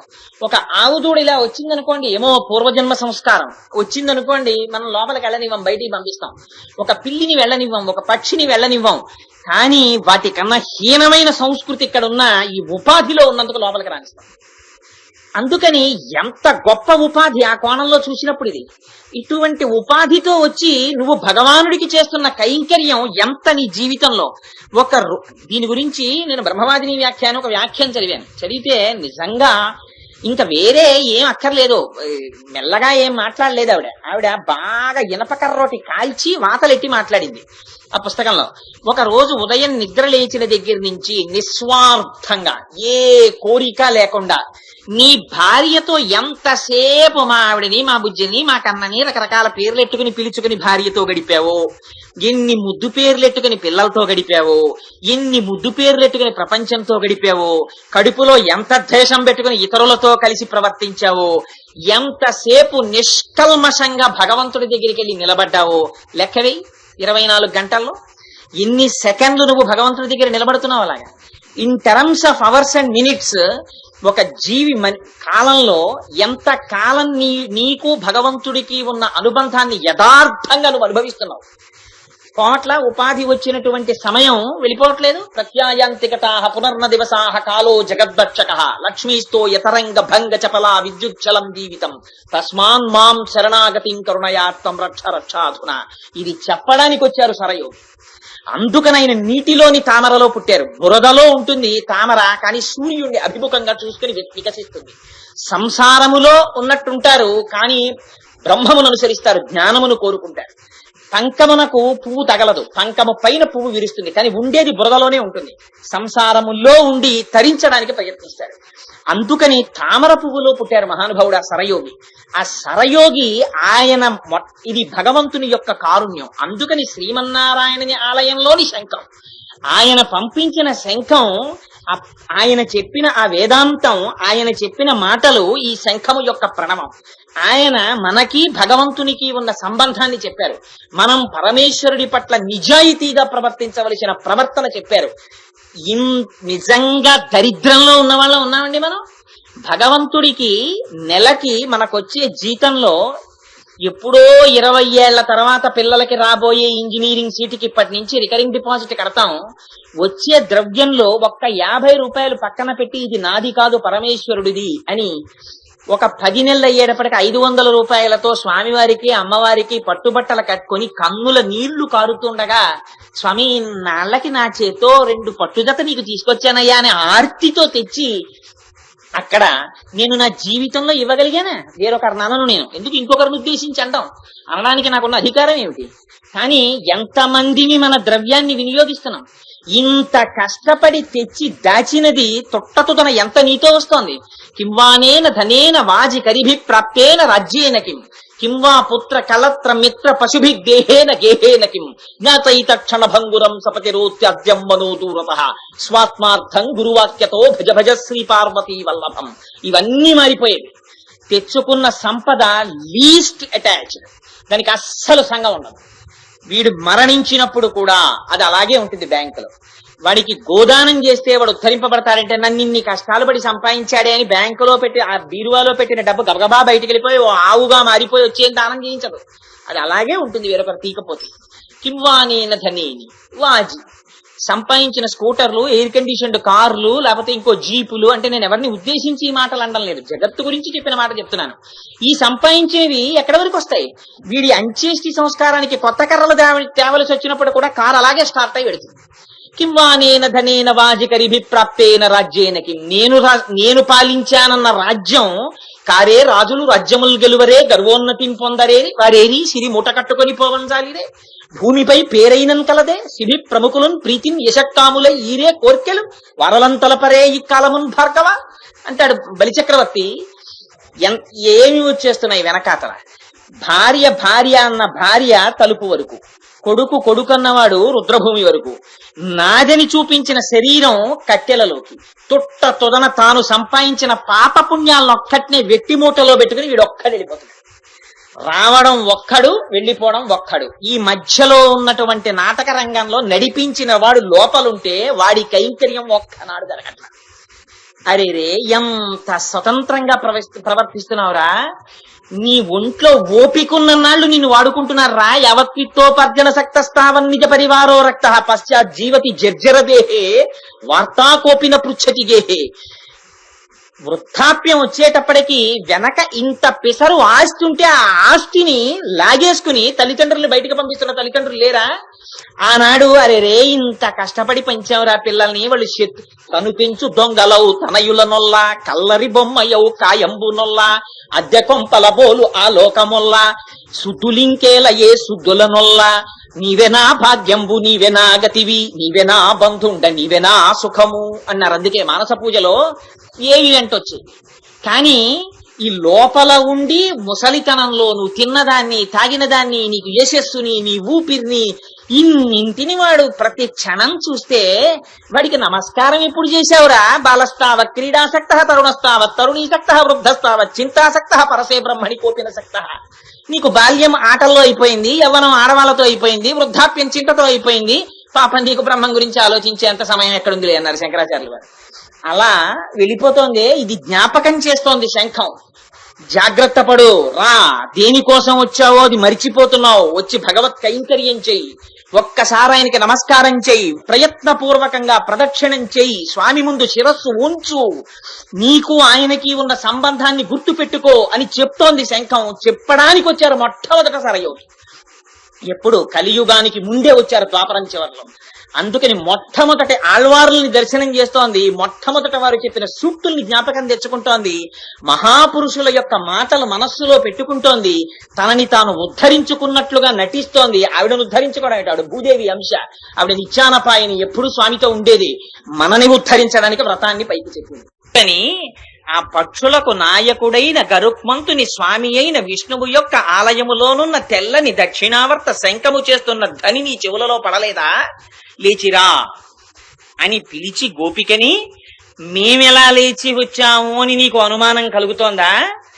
మేము లేచి రావడానికి కారణం అదిగో పుట్టగానే పూతన యొక్క స్తనములలో ఉన్నటువంటి విషముతో కూడిన పాలని త్రాగినవాడు, శకటాసురుడనేటటువంటి రాక్షసుండి తన లేత పువ్వుల పొట్లము వంటి పాదముతో భంజించినటువంటి వాడు, క్షీరసాగరమునందు శయనించినటువంటి శ్రీమన్నారాయణుణ్ణి మొదలు హరి హరి అని తలుచుకుంటూ లేచినటువంటి మునుల యోగుల మాటలు మా చెవులున పడి లేచి నిద్రలేచాం అంది తల్లి.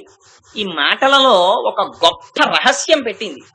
ఇప్పుడు ఈ మాట విన్న తరువాత ఎవరికైనా ఆర్తి కలిగింది అనుకోండి, ఒకరికి అరే రే నిజమేరా ఇంత సమయం అయిపోయింది, ఇప్పుడు ఏం చేయగలను అని బెంగొచ్చింది అనుకోండి. ఎందుచేత? నారాయణ అని పిలవాలన్నా కూడా టైము ఇప్పుడే. లోపల ఊపిరి సరిగ్గా తిరుగుతున్నప్పుడు నారాయణ అనగలరు. కొంతమందికి ఒక సిద్ధాంతం ఉంటుంది, ఏమిటండి ఇప్పుడు భక్తి ఏంటండి, వాడి పిండి అక్కడ వాడు అలా చెప్తాడు, వాడి మాటలకి ఏంటి, దానికి టైం ఉంది సార్, రిటైర్ అయిపోయిన తర్వాత ఇంకా ఏం వ్యాపకం ఉండదు కాబట్టి అప్పుడు దేవాలయాలు పురాణాలు అవన్నీ మేము వింటాం. అప్పుడు నీకే నీ మనస్సు 60 సంవత్సరాలు వేరొక వ్యాపకంలో ఉంది. ఇప్పుడు వచ్చి నిలబడమంటే నిలబడుతుందా? మోకాళ్ళు వంగుతాయా? చేతులు గడగడ వణుకు, కళ్ళు కనపడవు, పువ్వు ఎలా వేయాలో తెలియదు, ఆచమనం చెయ్యడం రాదు, పీట మీద కూర్చోలేవు, ఓ గంట కూర్చోలేవు, ఓ దేవాలయానికి వెళ్ళలేవు, ఓ ప్రదక్షిణ చేయలేవు. అప్పుడే ఆ భగవత్ కైంకర్యం. దంతంబుల్ పడనప్పుడే తనువుయం దారూఢియున్నప్పుడే కాంతాసంఘము రోయనప్పుడే జరాక్రాంతంబు కానప్పుడే వెంతల్ మేన చెరించునప్పుడే కురుల్ వెల్వెల్ల కానప్పుడే చింతింపన్బల మీ పదాంబుజములం శ్రీకాళహస్తీశ్వర అంటాడు దుర్జటి. ఒంట్లో ఓపికన్న నాడు చేసి వృద్ధాప్యంలో దాన్ని మానసిక పూజగా మార్చుకోగలగాలి. అందుకని ఇక్కడ అమ్మవారు అంటుంది, ఇంత బెంగను పెట్టుకోక్కర్లేదు సమయం అయిపోయిందని. ఒక్కసారి ఆ పూతనని జ్ఞాపకం తెచ్చుకో. పూతన ఏం చేసింది? పూతనేం భగవంతుణ్ణి ఉద్ధరించడానికో భగవంతుడికి సేవ చెయ్యడానికో రాలేదు పూతన. మొట్టమొదట వచ్చింది భగవంతుణ్ణి చంపేద్దామని. ఎవరొచ్చారు? ఆయన పుట్టి మహానుభావుడు ఇంకా 6వ రోజు కృష్ణ పరమాత్మ. ఆయన అష్టమి నాడు పుట్టారు. ఆ రోజున చతుర్దశి తిథి వచ్చేసింది. వచ్చేసేయడం కూడా ఎలా వచ్చేసింది? కంసుడి పలుపున. పైకి చూడడానికి ఎంతో అందగత్తెలా నడిచొచ్చింది.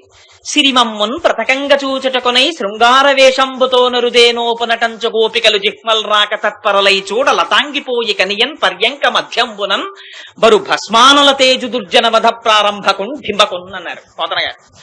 లక్ష్మీదేవి నడిచి వచ్చేస్తోంది ఏమిట్రా మన నందవ్రజంలో కని అక్కడ ఉన్న వాళ్ళందరూ ఆశ్చర్యపోయి నోళ్లు తెరుచుకుని నిలబడ్డారట. గబగబా లోపలికి వెళ్ళిపోయింది. వచ్చినది ఎలా వచ్చింది? 2 స్తనములకి విషాన్ని పూసుకుని వచ్చింది. ఆ స్తనాన్ని కృష్ణుడి నోటిలో పెట్టాలి, ఆ విషం ఆయన తాగాలి, మరణించాలి, అది దాని కోరిక. గబగబా లోపలికి వచ్చింది. 6 రోజుల బాలుడిగా పడుకొని ఉన్నారు ఆయన ఉయ్యాలలో. ఆయనకి వయస్సు ఏమిటి? ఆయనకి వయస్సు ఉండదు. కాలమైన చేతిలో ఉంటుంది. ఆయన కాలములకు వశుడై ఉండడు. అందుకని ఏమీ తెలియని పిల్లవాళ్లా పడుకుని ఉన్నారు ఆయన. అందుకని పోతన గారు వెంటనే ఎన్ని విశేషణాలు వేసేశారంటే, ఆలోకేశ్వరుడు ఆచరాచర విభుండా బాల గోపాలుడా బాలధ్వంసిని గొంటు గంటిడి మదిన్ బాలెంత చందంబునన్ పాలిండ్లన్ విసమూని వచ్చుట మదిన్ చింతించి లోనవ్వుచున్ కాలంగేల కదల్పరాని కరణిన్ కన్మోక్షి గుర్పెట్టుచున్ అన్నారు. ఏమీ తెలియని వాళ్ళ, తన చెయ్యి తన కాలు కదపడం కూడా చేత కానటువంటి చంటి పిల్లవాళ్ల ఆలోకేశ్వరుడు ఆచరాచర విభుండా బాల గోపాలుడు. ఆయనకి తెలుసు వస్తున్నది పూతనొస్తోంది, 2 స్తనములలో విషం పెట్టుకొస్తోంది, నన్ను సంహరించడానికి వస్తోందని తెలుసు. ఏమీ తెలియని చంటి పిల్లాళ్ళ పడుకున్నారు. అది వచ్చింది, చూసింది. కానీ ఎంత క్రోధ భావనతో చూసినా భగవానుడి చిరునవ్వే. ఆయన కళ్ళల్లో వెలుగే. చూడండి, ఆ లోపలికి వెళ్ళినప్పుడు గోవిందబాబు గారి చేత్తో నీరాజనం పట్టుకుని శ్రీయకాంతాయ కళ్యాణ నిధయే దినాం అని మెల్లిగా చెప్తూ ఇలా తిప్పుతుంటే నీరాజనం స్వామివారి నేత్రాల్లో కనపడుతుంటుంది, తళుక్కని మెరుస్తూ. అమ్మవారి కళ్ళల్లో, అయ్యవారి కళ్ళల్లో, ఆ పక్కన శ్రీదేవి భూదేవి కళ్ళల్లోంచి ఆ నీరాజనంలో మెరిసిపోతున్న ఆయన పాదాలతో ఆ నీరాజనం తిరుగుతున్నప్పుడు ఒక తాదాత్మ్యత కలుగుతుంది. అలా ఆ చూడగానే ఆ పరమాత్మ ఏమో అంత క్రోధంతో వచ్చిన దానికి కూడా చూసి నా చనుబాలొక గుక్కెడు ఓ చిన్ని కుమార తాగుమొయ్యన పిదపన్ నీ చెలువ మెరుగవచ్చును నా చెలువము సఫలమగును నలిన దలాక్ష అంది. ఎంత అందంగా ఉన్నావురా, ఏది నా చనుబాలు ఒక్క గుక్కడు తాగు, నీ అందం తెలుస్తుంది, నా అందం తెలుస్తుంది. ఏమిటి వీడి అందం? చంపడానికి వచ్చింది, పైకి అందంగా కనిపిస్తుంది. ఆయనెవరు? బూది పట్టిన అగ్నిహోత్రం అని ఆవిడికి తెలియక ఆ పిల్లవాడిని తీసుకుని గబగబా ఒళ్ళో పడుకోబెట్టుకుంది. పాపం యశోదాదులు పరిగెత్తుకొస్తున్నారు. అదేమిటమ్మా నువ్వు పాలు ఇస్తున్నావు మా అబ్బాయికి, మా అబ్బాయి మా పాలు తప్ప నీ పాలు తాగడం విడిచిపెట్టాను. లేదమ్మా నేను పాలు ఇవ్వాలంది అని గబగబా స్తన్యాన్ని తీసి ఆ పిల్లవాడి నోట్లో పెట్టేస్తోంది. ఎందుకని? ఆ పిల్లవాడి నోటికి తగిలిందా అటువంటి గరళం చేత మరణిస్తాడు ఆయనట. ఇది భగవంతుని యొక్క లీల. భగవంతుడు వెంటనే శ్రీకృష్ణ పరమాత్మగా ఏదో శశంక చక్రం సకిరీట కుండలం సపీత వస్త్రం సరసీరుహేక్షణం సహారవక్షస్తలచోభికౌస్తుభం నమామి విష్ణుం శిరసా చతుర్భుజం అనేం అయిపోలేదు. ఆయన ఎలా కనపడ్డాడంటే, మేల్కొన్న తెరగొన మెల్లన కను విచ్చి క్రీగంట చూచుచు గిదిసి నీల్గి ఆవులించుచు చేతులాక సంబున జాచి ఒదిగిలియా కొన్న యోజనూది బిగుజన్ను కవకేల కబళించి పీడించి గొక్కకు గుటుకు మనుచు ఒక 2 గుక్కల నువిధ ప్రాణముల సైతము మేనిలో సత్వమెల్ల త్రావె నదిగిను గుండెలు తల్లడెల్ల ఇతర బాలుర క్రియవాడ వివు కాదు చన్ను విడువుము చాలుననుచు.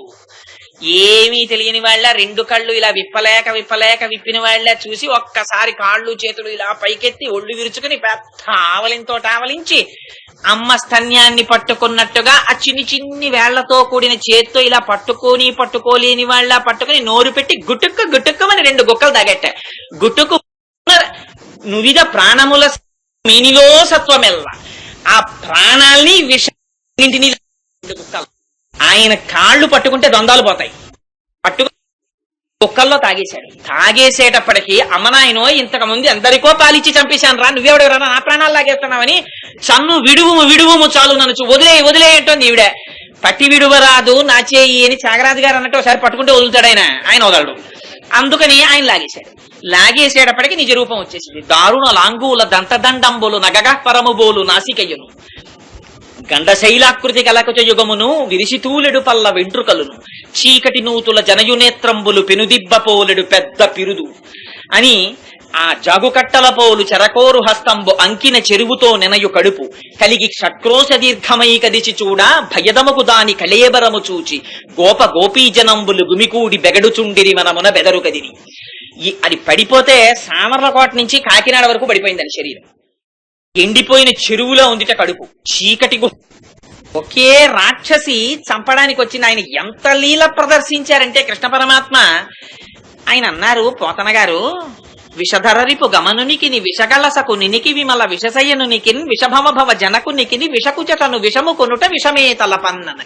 ఇది పెద్ద విశేషమా కృష్ణ పరమాత్మకి? ఆయనకి విషధరరిపు గమనునికిని విషము లోపల ధరించినటువంటి పాములకు శత్రువైన గరుత్మంతుణ్ణి అధిరోహించిన వాడు, విషగల శకునునికి కంఠమునందు విషము పెట్టుకున్నటువంటి పరమేశ్వరుని యొక్క చెలికాడు, విషగల శకునునికి విమల విషశయ్యనునికి నిర్మలమైనటువంటి నీళ్లల్లో పడుకునేటటువంటి ఆ శేషశయ్య మీద పడుకునేటటువంటి స్వభావం ఉన్నవాడు, విష భవ జనకునికిని విషములంటే నీళ్లు, నీటిలోంచి పుట్టిన తామర పువ్వులోంచి పుట్టినటువంటి వాడు బ్రహ్మకి తండ్రి అయిన వాడు, విష భవ జనకునికిని విషకుచను విషము కొనుట విషమే తలపన్.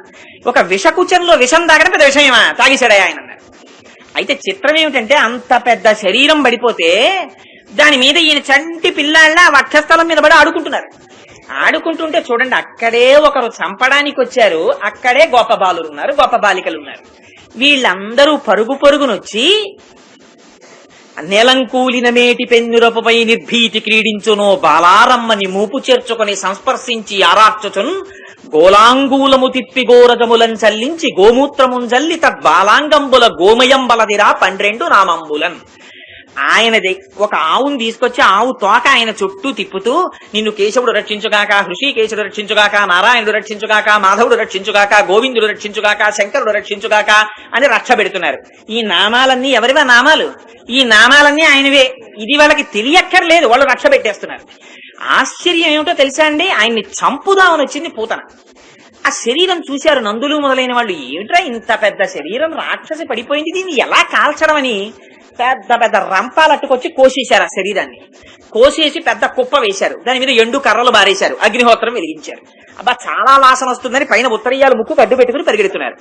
పరిగెడుతుంటే పెద్ద అగరత్తుల ఫ్యాక్టరీకి పైన పెట్టినటువంటి స్టాక్ అంటుకుందనుకోండి అగరత్తులు, ఎటువంటి వాసన వస్తుంది.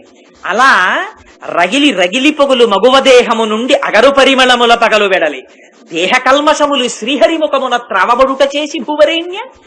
అది తెలిసిచ్చిందో తెలియకిచ్చిందో కృష్ణుడికిచ్చింది పాలు. ఆ పాలు 2 గుక్కలు ఆయన తాగాడు. ఆ శరీరాన్ని కాలిస్తే అగరు పొగలు వచ్చేది. ఇందుకు ఈ పూతనా సంహారం గుర్తు చేస్తోంది ఇవాళ అమ్మవారు మనకి. అంటే ఇంతకాలం ఆలస్యం అయిపోయినా అహంకారము మమకారము అనేటటువంటి 2 స్థనములతో విషయములనేటటువంటి విషాన్ని కొనుక్కుంటూ తింటూ నీ జీవితాన్ని నువ్వు పాడు చేసుకున్నా, ఒక్కనాడు భగవంతుడికి అని ఒక్క నివేదన చెయ్యకపోయినా ఆనాడు తెలిసిచ్చిందా తెలియకిచ్చిందా? పూతన చంపుదామని ఇచ్చింది. అయితేనే విషం ఆయన తీసుకుని మోక్షాన్ని పూతనకివ్వలేదా? అలా నేను భగవత్ కైంకర్యం చెయ్యలేకపోతున్నానని బెంగపెట్టుకోకు. నువ్వు వేదము నిన్ను అనుమతించినటువంటి వరకు ఏమేమి పదార్థములను నువ్వు అనుభవించాలనుకుంటున్నావో వాటిని తీసుకునే ముందు ఒక్కసారి ఆ పరబ్రహ్మమునకు అర్పణ చేసి తీసుకో. విషమే వైద్యుడు పట్టుకుని శుద్ధి చేస్తే ఔషధం అయిపోతుంది. విషయములే కానీ నువ్వు తీసుకునే ముందు భగవంతుడికి నివేదన చేసి ప్రసాదముగా అనుభవిస్తే అది నీకు ఉజ్జీవకమవుతుంది. అందుకని ఒక్కసారి ఆ పూతనా సంహార ఘట్టాన్ని గుర్తు తెచ్చుకోండి. ఆ అహంకార మమకారములనేటటువంటి స్థన్యములలోంచి వచ్చినటువంటి విషములనేటటువంటి విషయాలనేటటువంటి ఆ మధురిమ అనేటటువంటిది కలిసిపోయిన విషముతో కూడిన పాలని తీసుకొచ్చి పూతన కృష్ణుడికి ఇచ్చినప్పటికీ త్రాగి తనని తాను గోపకాంతలకు దక్కించుకుని ఈ రాక్షస స్త్రీని సంహరించి మోక్షం ఇచ్చినట్లు 2 గుక్కలు విషంతో కూడిన పాలిస్తే మోక్షం ఇవ్వలేదండి. ఇంకా స్వామి నువ్వు ఆరగించవయ్యా అని ఒక్కసారి అంటే ఆయన ఏ స్థితి ఇస్తాడు? ఇది పోతన గారు అడిగారు ఈ ప్రశ్న. ఎంత చిత్రమైన ప్రశ్న వేశారంటే, హరితన మీదన్ కరములు పదములు నిడి చన్ను కుడిసి కదిసిన మాత్రం హరిజనని పగిది పరగతి గరిగెను దురితములు బాసిన సురంగనయును. అది ఆయనకేం పాలిద్దామని రాలేదు, ఆయన్ని చంపేద్దామని వచ్చింది. వచ్చి కానీ ఆయన దాని మీద కాళ్ళేశారు, చేతులేశారు, నోటితో ఆ స్తన్యాన్ని పుచ్చుకున్నారు, 2 గుక్కల పాలు తాగారు. పాలు తాగినందుకు అమ్మ ఎటువంటి స్థితిని పొందుతుందో అటువంటి స్థితిని ఆవిడ పొందేసింది. అలాంటిది వెన్నుని కొకపరి విషమకు చన్నిచ్చిన బాలహంత్రి చనినట దివికి వెన్నుని కనిపెంచుట తన చన్నిచ్చిన సతికి మరియు జన్మము కలదే. సంపేద్దామని పాలిచ్చిన పూతనే మోక్షాన్ని పొందితే, అయ్యో కృష్ణుడు నా కొడుకు పాలివ్వాలని ప్రేమతో ఇచ్చినటువంటి యశోదకి ఇంకా మళ్ళీ పునర్జన్మ ఉంటుందా? మీరు కూడా అయ్యో మా స్వామి, మా తల్లి, మా తండ్రి, నీలమేఘశ్యామ నీవే తండ్రివి మాకు, కమలవాసిని మమ్ము కన్న తల్లి, నీ భక్తవరులంత నిజమైన బంధువులు, నీ కటాక్షమే మాకు అనేక ధనము, నీ మీద కీర్తనల్ అఖిల ప్రపంచంబు, నీ సహాయమే మాకు నిత్య సుఖము, నీ మంత్రపఠనమే నిష్కళంకపు విద్య, నీ పదధ్యానంబు నిత్య సుఖము, తోయజాక్ష నీ పాద తులసిదళము రోగములకు ఔషధము, బ్రహ్మరుద్ర వినుత భూషణ వికాస శ్రీధర్మ పురనివాస దుష్ట సంహార నరసింహ దురిత దూర అని ఒక్క గరిటెడు పాలు పట్టుకొచ్చి ఆయనకి నివేదన చేస్తే ప్రీతితో ఆనాడు యశోద పొందినటువంటి స్థితిని నువ్వు పొందవు. అభయం ఇస్తోంది వాళ్ళ అమ్మవారు ఒక్కసారి పూతనని జ్ఞాపకం చేసి. అందుకని హరిగని చన్నులు కుడిపెడు తరుణులు ప్రాపించు పదము తలపన్వశమే, హరియారగించుటకు పాల్కురిసెడి ధేనువులు ముక్తి కొసల చరించం. ఎంత సర్టిఫికెట్ ఇచ్చారో చూడండి పోతన గారు. ఆ శ్రీ మహావిష్ణువే కృష్ణుడిగా వచ్చాడని తెలియచ్చు, తెలియకపోవచ్చు, కానీ తల్లులు కాకపోయినా ఆ వ్రజంలో ఉన్నటువంటి గోపకాంతలు కృష్ణుడికి పాలిచ్చినటువంటి పుణ్యానికి వాళ్ళు మోక్షమే పొందుతారు. తల్లి మోక్షమే, పూతనా మోక్షమే. అసలు నోరు లేకపోయినా ఆవులు పాలిచ్చాయి, మరి వాటికి మోక్షమే. మరి పాపం నిజంగా నోరుంది కాబట్టి అమ్మ పాలిచ్చింది, ప్రేమ కాబట్టి. పోన్లే గోపకాంతలు కాబట్టి పాలిచ్చారు. నోరు లేవు, వీళ్లల్లా పితికి తెచ్చిన పాలుకో, ఎక్కడో పొల్లేరుకాయలతో ఉన్న అరణ్యంలోకి వెళ్ళి గడ్డి మేసి ఆ గడ్డిని పాలగా మార్చి కృష్ణ పరమాత్మకి ఇచ్చినటువంటి పశువులకి మోక్షమే. అంటే పోతన గారు అన్నారు, అలా మేము ఒప్పుకోం, ముక్తి కొసల చరించు. ఆ మోక్షానికి అవతల ఏముందో నాకు తెలియదు, కానీ ఆ మోక్షపు చివర్ల తిరుగుతుంటాయి ఆవులు. అంటే ఒక్కసారి నిజంగా స్వామి దగ్గరికి వెళ్ళి నిష్కల్మషమైనటువంటి భక్తితో ఈ 2 చేతుల్ని కలిపి శిరస్సు ఉంచి నమస్కరిస్తే ఆయన ఎంత ప్రీతి చెందుతాడు అనడానికి ఇవాళ అభయం ఇస్తోంది అమ్మవారు. మొదట శంఖాన్ని చెప్పింది, సమయం వృధా అయిపోయిందని నువ్వు బెంగపెట్టుకోకు, ఒక్కసారి వెళ్లి నమస్కరించు, నిన్ను రక్షిస్తాడు. రెండవది, కృష్ణుడికి ఎన్నో లీలలున్నాయి. ఆ ఇతర లీలలు చెప్పకూడదా? పూతనా సంహారమే చెప్పింది మొదట ఆవిడ. పుట్టిన 6వ రోజున చంపాడు ఆయన. 6వ రోజున చంపడమే? 5వ రోజున చంపకూడదా? 4వ రోజున చంపకూడదా? 3వ రోజున చంపకూడదా? 12వ రోజున చంపకూడదా? 6వ రోజునే చంపారు. 6వ రోజుకి గుర్తు లోపల కామ క్రోధ లోభ మద మోహ మాత్సర్యములనేటటువంటి 6 శత్రువులు ఉంటారు. చతుర్దశి తిథి అంటే ఇవి 14 ద్వారా బయటికి వస్తుంటాయి. 5 జ్ఞానేంద్రియాలతో, 5 కర్మేంద్రియాలతో, మనో బుద్ధి చిత్త అహంకారములనేటటువంటి అంతఃకరణ చతుష్టయంతో ఈ 14 ఎరిషడ్వర్గములు పైకి తిరుగుతుంటాయి. అందుకని చతుర్దశి తిథి నాడు 6వ రోజున పూతనని అజ్ఞానాన్ని సంహరించారు. అందుకని నువ్వు కూడా అజ్ఞానంతో ఇన్నాళ్లుండిపోయినా ఇప్పుడు తెల్లవారినటువంటి ఆ సంకర్ధని వింటే వెళ్ళి ఇలా నమస్కరిస్తే ఆయన సిద్ధంగా ఉన్నాడు నిన్ను ఉద్ధరించడానికి అని జ్ఞాపకం చెయ్యడానికి పూతన కథ చెప్పింది. చెప్పి శకటాసురుణ్ణి తన పాదంతో సంహరించినటువంటి కృష్ణ పరమాత్మ. శకటాసురుడంటే ఆ కృష్ణ పరమాత్మ పుట్టిన తరువాత ఆయన బోరగిలబడ్డారు ఒక రోజున. పడితే అమ్మ పెద్ద ఉత్సవం చేసింది యశోద. లేక లేక పుట్టిన కొడుకు, అందుకని ఒక మంచం మీద పడుకోబెట్టింది, ముస్తాబు చేసింది. ఆ పక్కనే ఒక బండి ఉంది. పెడితే ఆయన పడుకున్నారు. ఓ పెద్ద ఉత్సవం చేస్తోంది, అభిషేకాలు జరుగుతున్నాయి, వచ్చినటువంటి బ్రాహ్మణులు వచ్చారు, వాళ్ళందరికీ దానాలు చేస్తోంది, అందరినీ పిలిచింది, భోజనాలు ఏర్పాటు చేసింది. ఇన్ని జరుగుతున్నాయి. కృష్ణ పరమాత్మ మాత్రం అక్కడ పడుకుని ఉన్నారు. చిన్న పిల్లవాడు. ఒక్కసారి ఆకలేసినటువంటి పిల్లవాడు లేచి ఎలా ఏడుస్తాడో అలా ఏడుపు మొదలెట్టారు. చంటి పిల్లలకు ఆకలేసిందనుకోండి, నిద్ర లేవగానే కుయ్యో కుయ్యో కుయ్యో కుయ్యో అని ఏడుపు మొదలెడతారు. అలా ఆయన కూడా లేచి ఏడుపు మొదలెట్టారు. బాలుండాకుని ఏడ్చుచు గిదిసి చనుకోరి కెరలి విలసయ మృదుచక్ర చాప రేఖాస్పద పదమున తన్నెనొక్క దండిందన్నారు. ఆయన పాదంలోట శంఖరేఖ, చాపరేఖ, చక్రరేఖ ఇవన్నీ ఉన్నాయిట. రేఖామయద్ధ చుతా కలచాత పత్ర వజ్రాంకుశాంబురుహ కల్పక శంఖ చక్రై అని పొద్దున స్వామి సుప్రభాతంలో చెప్తాం కదా. అటువంటి పాదంతో ఒక్కసారి ఆయనని సంహరించాలని అక్కడే ఉన్నటువంటి ఒక బండి మీదకి శకటాసురుడనేటటువంటి అసురుడు ఆవహించాడు. ఆ బండి వచ్చేస్తోంది సంహరిద్దామని. ఏమీ తెలియని పిల్లవాళ్ళ ఒక్కసారి తన కాలెత్తి ఆ బండికి ఇలా తగిలించాడు. ఆ బండి ఆకాశానికి ఎగిరిపోయింది. ఎగిరిపోయి కింద పడిపోయింది, విరిగిపోయింది శుభ్రంగా. ఆ రాక్షసుడు మరణించాడు. ఎక్కడో ఉంది పాపం యశోద. పరిగెత్తుకుంటూ వచ్చింది. వచ్చి చూసింది, అయ్యో ఇదేమిటి, ఈ బండి ఏమిటి అంత ఎత్తి ఎగిరిపోయింది ఏమిటి అని అడిగింది.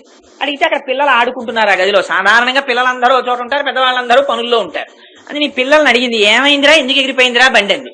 అంటే వాళ్ళన్నారు, బాలుండాకుని ఏడ్చుచు కాలెత్తిన తాకి ఎగసెను కాని ఏ మూలమున బండి ఎగరేదని తద్బాలుని కడ నాడుచుండి పలికిరి శిశువులు. ఆ పిల్లలన్నారు, అయ్య నీకు తెలీదా, ఆ పిల్లాడి నిద్ర లేచాడు, ఆకలేస్తోందని కాళ్ళు చేతులు ఎత్తి ఓహో ఏడుస్తున్నాడు, బండి వచ్చింది, వీడి కాలు తగిలింది, బండి ఆకాశానికి ఎగిరిపోయింది, కింద పడిపోయింది, విరిగిపోయింది. శిశువులు వాళ్ళు జ్ఞానులు, వాళ్ళు ఉన్నదున్నట్టుగా మాట్లాడతారు. జ్ఞానికి భయం ఉండదు, రాగద్వేషాలు ఉండవు. అందుకని ఆయన ఉన్నదున్నట్టుగా మాట్లాడాడు. మాట్లాడితే ఈవిడంది, బాలుండెక్కడ బండి ఎక్కడ, అభోభాగంబుపై ఏర్పడం కాలుంతన్నుట ఎక్కడ, ఆటపడుచుల్ కల్లాడిరి జడ్డుంబల్కే లోకంబుననైన చెప్పబడునే ఏ చందమో కాకయం చాలాపించుచు వేలువేతలు ప్రభు తాశ్చర్యలైరంతటం. ఏమిటో ఈ పిల్లలకి తెలియదు, ఇలాగే మాట్లాడతారు. ఏమిటి చిన్న కృష్ణుడు ఏమిటి, కాలెత్తడం ఏమిటి, బండి తగలడం ఏమిటి, ఆకాశానికి పోవడం ఏమిటి, కింద పడడం ఏమిటి, సొంత తిరిగిపోవడం ఏమిటి, వీళ్ళకి తెలియదు, పాపం ఏదో మాట్లాడుతున్నారులే అంది. కానీ యథార్థం అదే అసలు. అని ఎంత ప్రేమ అంటే ఆ యశోదకి, అలసితివి కదన్న యాకొంటివి కదన్న మంచియన్న ఎట్పు మానుమన్న చన్ను కుడువుమన్న సంతసపడుమన్న అనుచు చన్ను కుడిపే అర్భకునకు. అయ్యో నాన్న చాలా ఆలస్యం అయిపోయిందిరా, అక్కడ నేనేమో ఆ కార్యక్రమంలో ఉండిపోయినరా, నీకు ఆకలేసిందిరా, ఏడిచావురా, కాలెత్తావురా, బండి పడిపోయిందిరా, ఎన్ని గండాలరా నాన్న నీకు, పాలు తాగరా అని. ఇది ప్రేమ అంటే ఎంత భక్తో చూడండి. భగవంతుణ్ణి రక్షించుకోవాలన్న అపారమైన భక్తి. అందుకని శకటాసుర భంజనాన్ని తీసుకుంది అమ్మవారి ఇవాళ. తీసుకుని అదిగో అలా పాలిస్తోంది యశోద. మరి శకటాసురుణ్ణి చంటి పిల్లవాడు పువ్వుల పొట్లం లాంటి పాదం, దాంతో తన్ని సంహరించడం ఏమిటి అంటే దాని యొక్క అంతరార్థం వేరు. ష అంటే సుఖము, శం అన్న అక్షరానికి సుఖమని పేరు. నిరతిశయమైనటువంటి సుఖస్వరూపుడు పరమాత్మ. ఆయన ఇక్కడున్నారు, ఎక్కడో లేరు. నీవారస్సూక భక్తన్వీ పీతాభాస్వత్యనూపమా అని రోజు మంత్రపుష్పంలో చెప్తాం.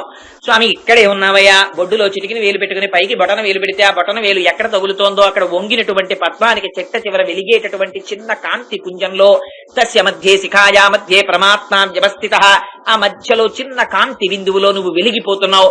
అదే తిరియగూర్ధమదస్యవ, పైకి కిందకి పక్కలకి కాంతి కొడుతోంది. నీ ఇష్టం దాన్ని ఏ పేరు పెట్టి విలువ, సబ్రహ్మస్స శివస్స హరిశ్చేంద్ర సోక్షర పరమస్వరాట్ రాజాధిరాజాయ ప్రసయ్య సాహిని అని రోజు చెప్తున్నాం. ఇక్కడే ఉన్నాడు ఆయన. ఇక్కడే ఉంటే ఈయనని తెలుసుకోవడం ఆనందం. అందుకొచ్చింది ఈ శరీరం. మళ్ళీ శంఖం దగ్గరికి వెడుతోంది. శంఖం అది చెప్తోంది, దీనికి పరమాత్మకి ఉన్న సంబంధం చెప్తోంది. దాన్ని విడతీసింది కట అంటే విడదీయడం. విడదీయడం ఈ శరీరం చేసింది. ఎందుకు చేసింది? దీనికో 2 చక్రాలు ఉన్నాయి. ఈ 2 చక్రాలతోటి ఇది పాప ఫలము పుణ్యఫలము ఈ రెండింటినీ అందుకోవడానికి తిరుగుతుంటుంది ఈ శకటం, ఈ బండి. ఈ పాప ఫలం పుణ్యఫలం అనేటటువంటి 2 చక్రాలతో తిరుగుతూ ఉంటుంది. ఈ బండి ఎంతకాలం ఉంటుందో అంతకాలం పాపం పుణ్యం ఉంటుంది. ఈ బండి ఉండడం అంటే ఏమండి ఇది అయిపోతే ఇంకా మోక్షమేనా అని కాదు.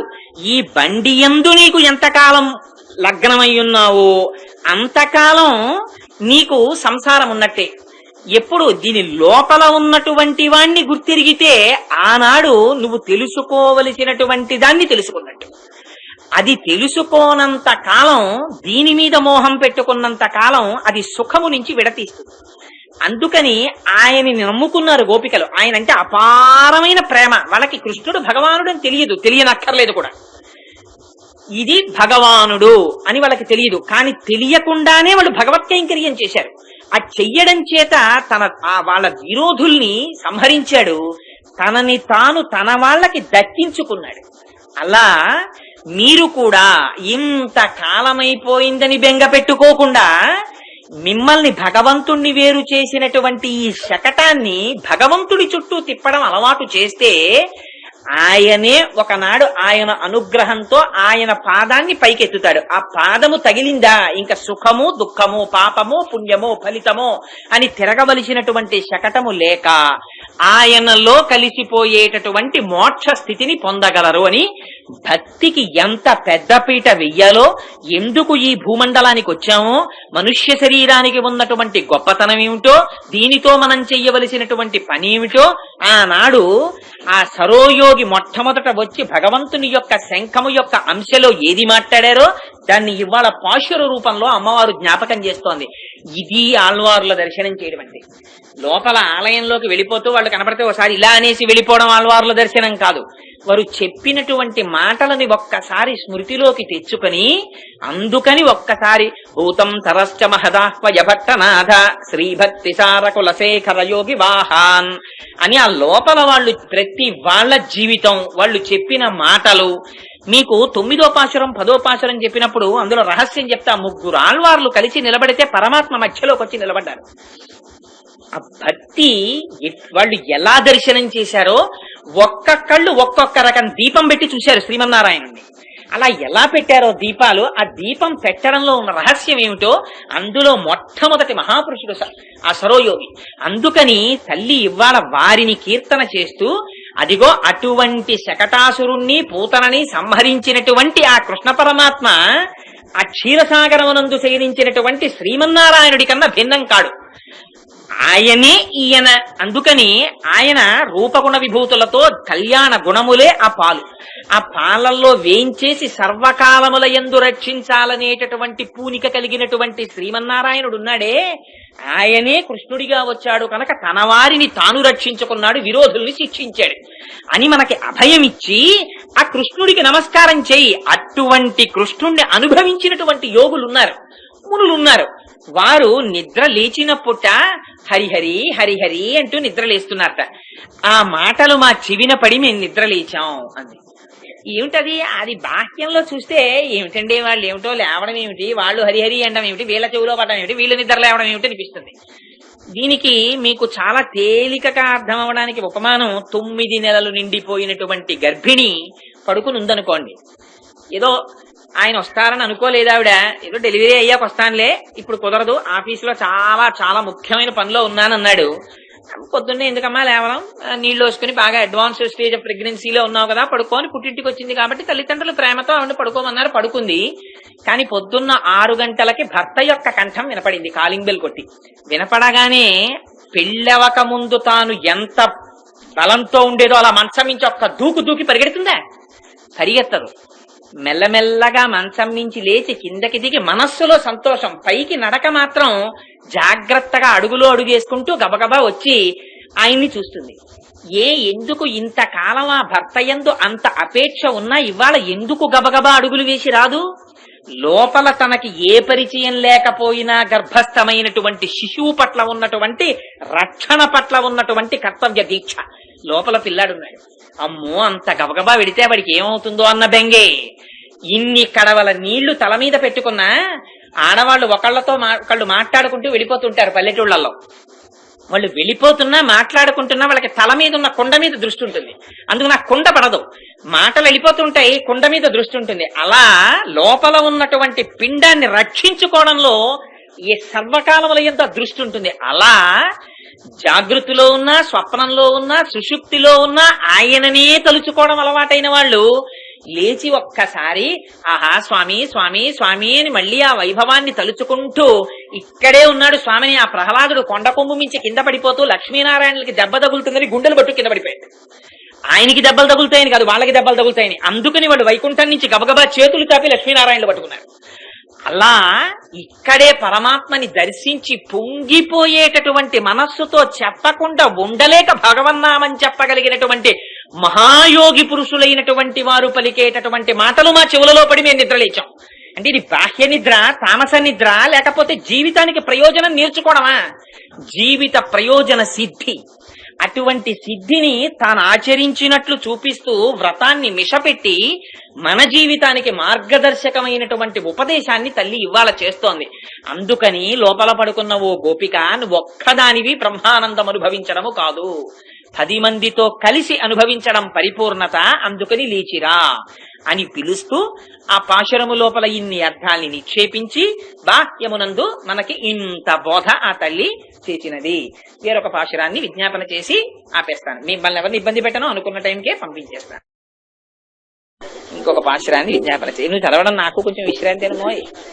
கீச்சு கீச்சென்றெங்கும் ஆனை சாத்தன் கலந்து பேசின பேச்சரவம் கேட்டிலையோ பெய்ப்பெண்ணே, காசும் பிறப்பும் கலகலப்ப கைபேர்த்து வாசனருங்குழல் ஆய்ச்சியர் மத்தினால் ஓசைப்படுத்த தைரரவம் கேட்டிலையோ, நாயகப் பெண் பிள்ளாய் நாராயணன் மூர்த்தி கேசவனை பாடவும் நீ கேட்டே கிடத்தியோ, தேசமுடையாய் திரவேலோ రెంపాయ్.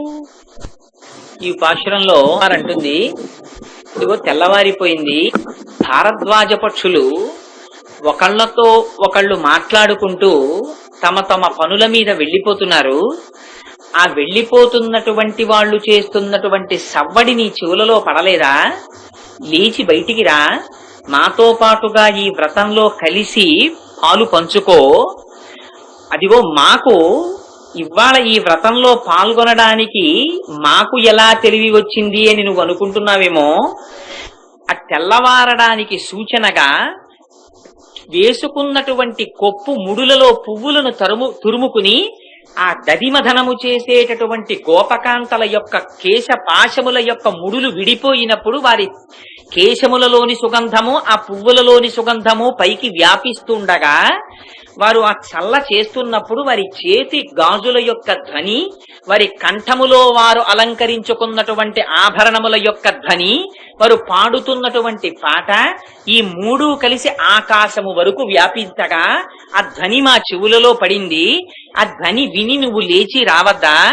ఆ శ్రీమన్నారాయణుడే ఇవాళ సర్వ పదార్థముల యందు వ్యాపించినటువంటి శ్రీమన్నారాయణుడు ఈ కంటితో దర్శించడానికి వీలైనటువంటి ఒక మూర్తిగా శ్రీకృష్ణ భగవానుడిగా వచ్చి కేసి అనే రాక్షసుణ్ణి చంపి కేశవా అన్న నామముతో మా చేత కీర్తించబడగా నువ్వు నీ యొక్క ప్రకాశము మా కంటికి కనపడని విధముగా పరిహరించి తలుపు వేసుకుని పడుకోవడం బాగులేదు.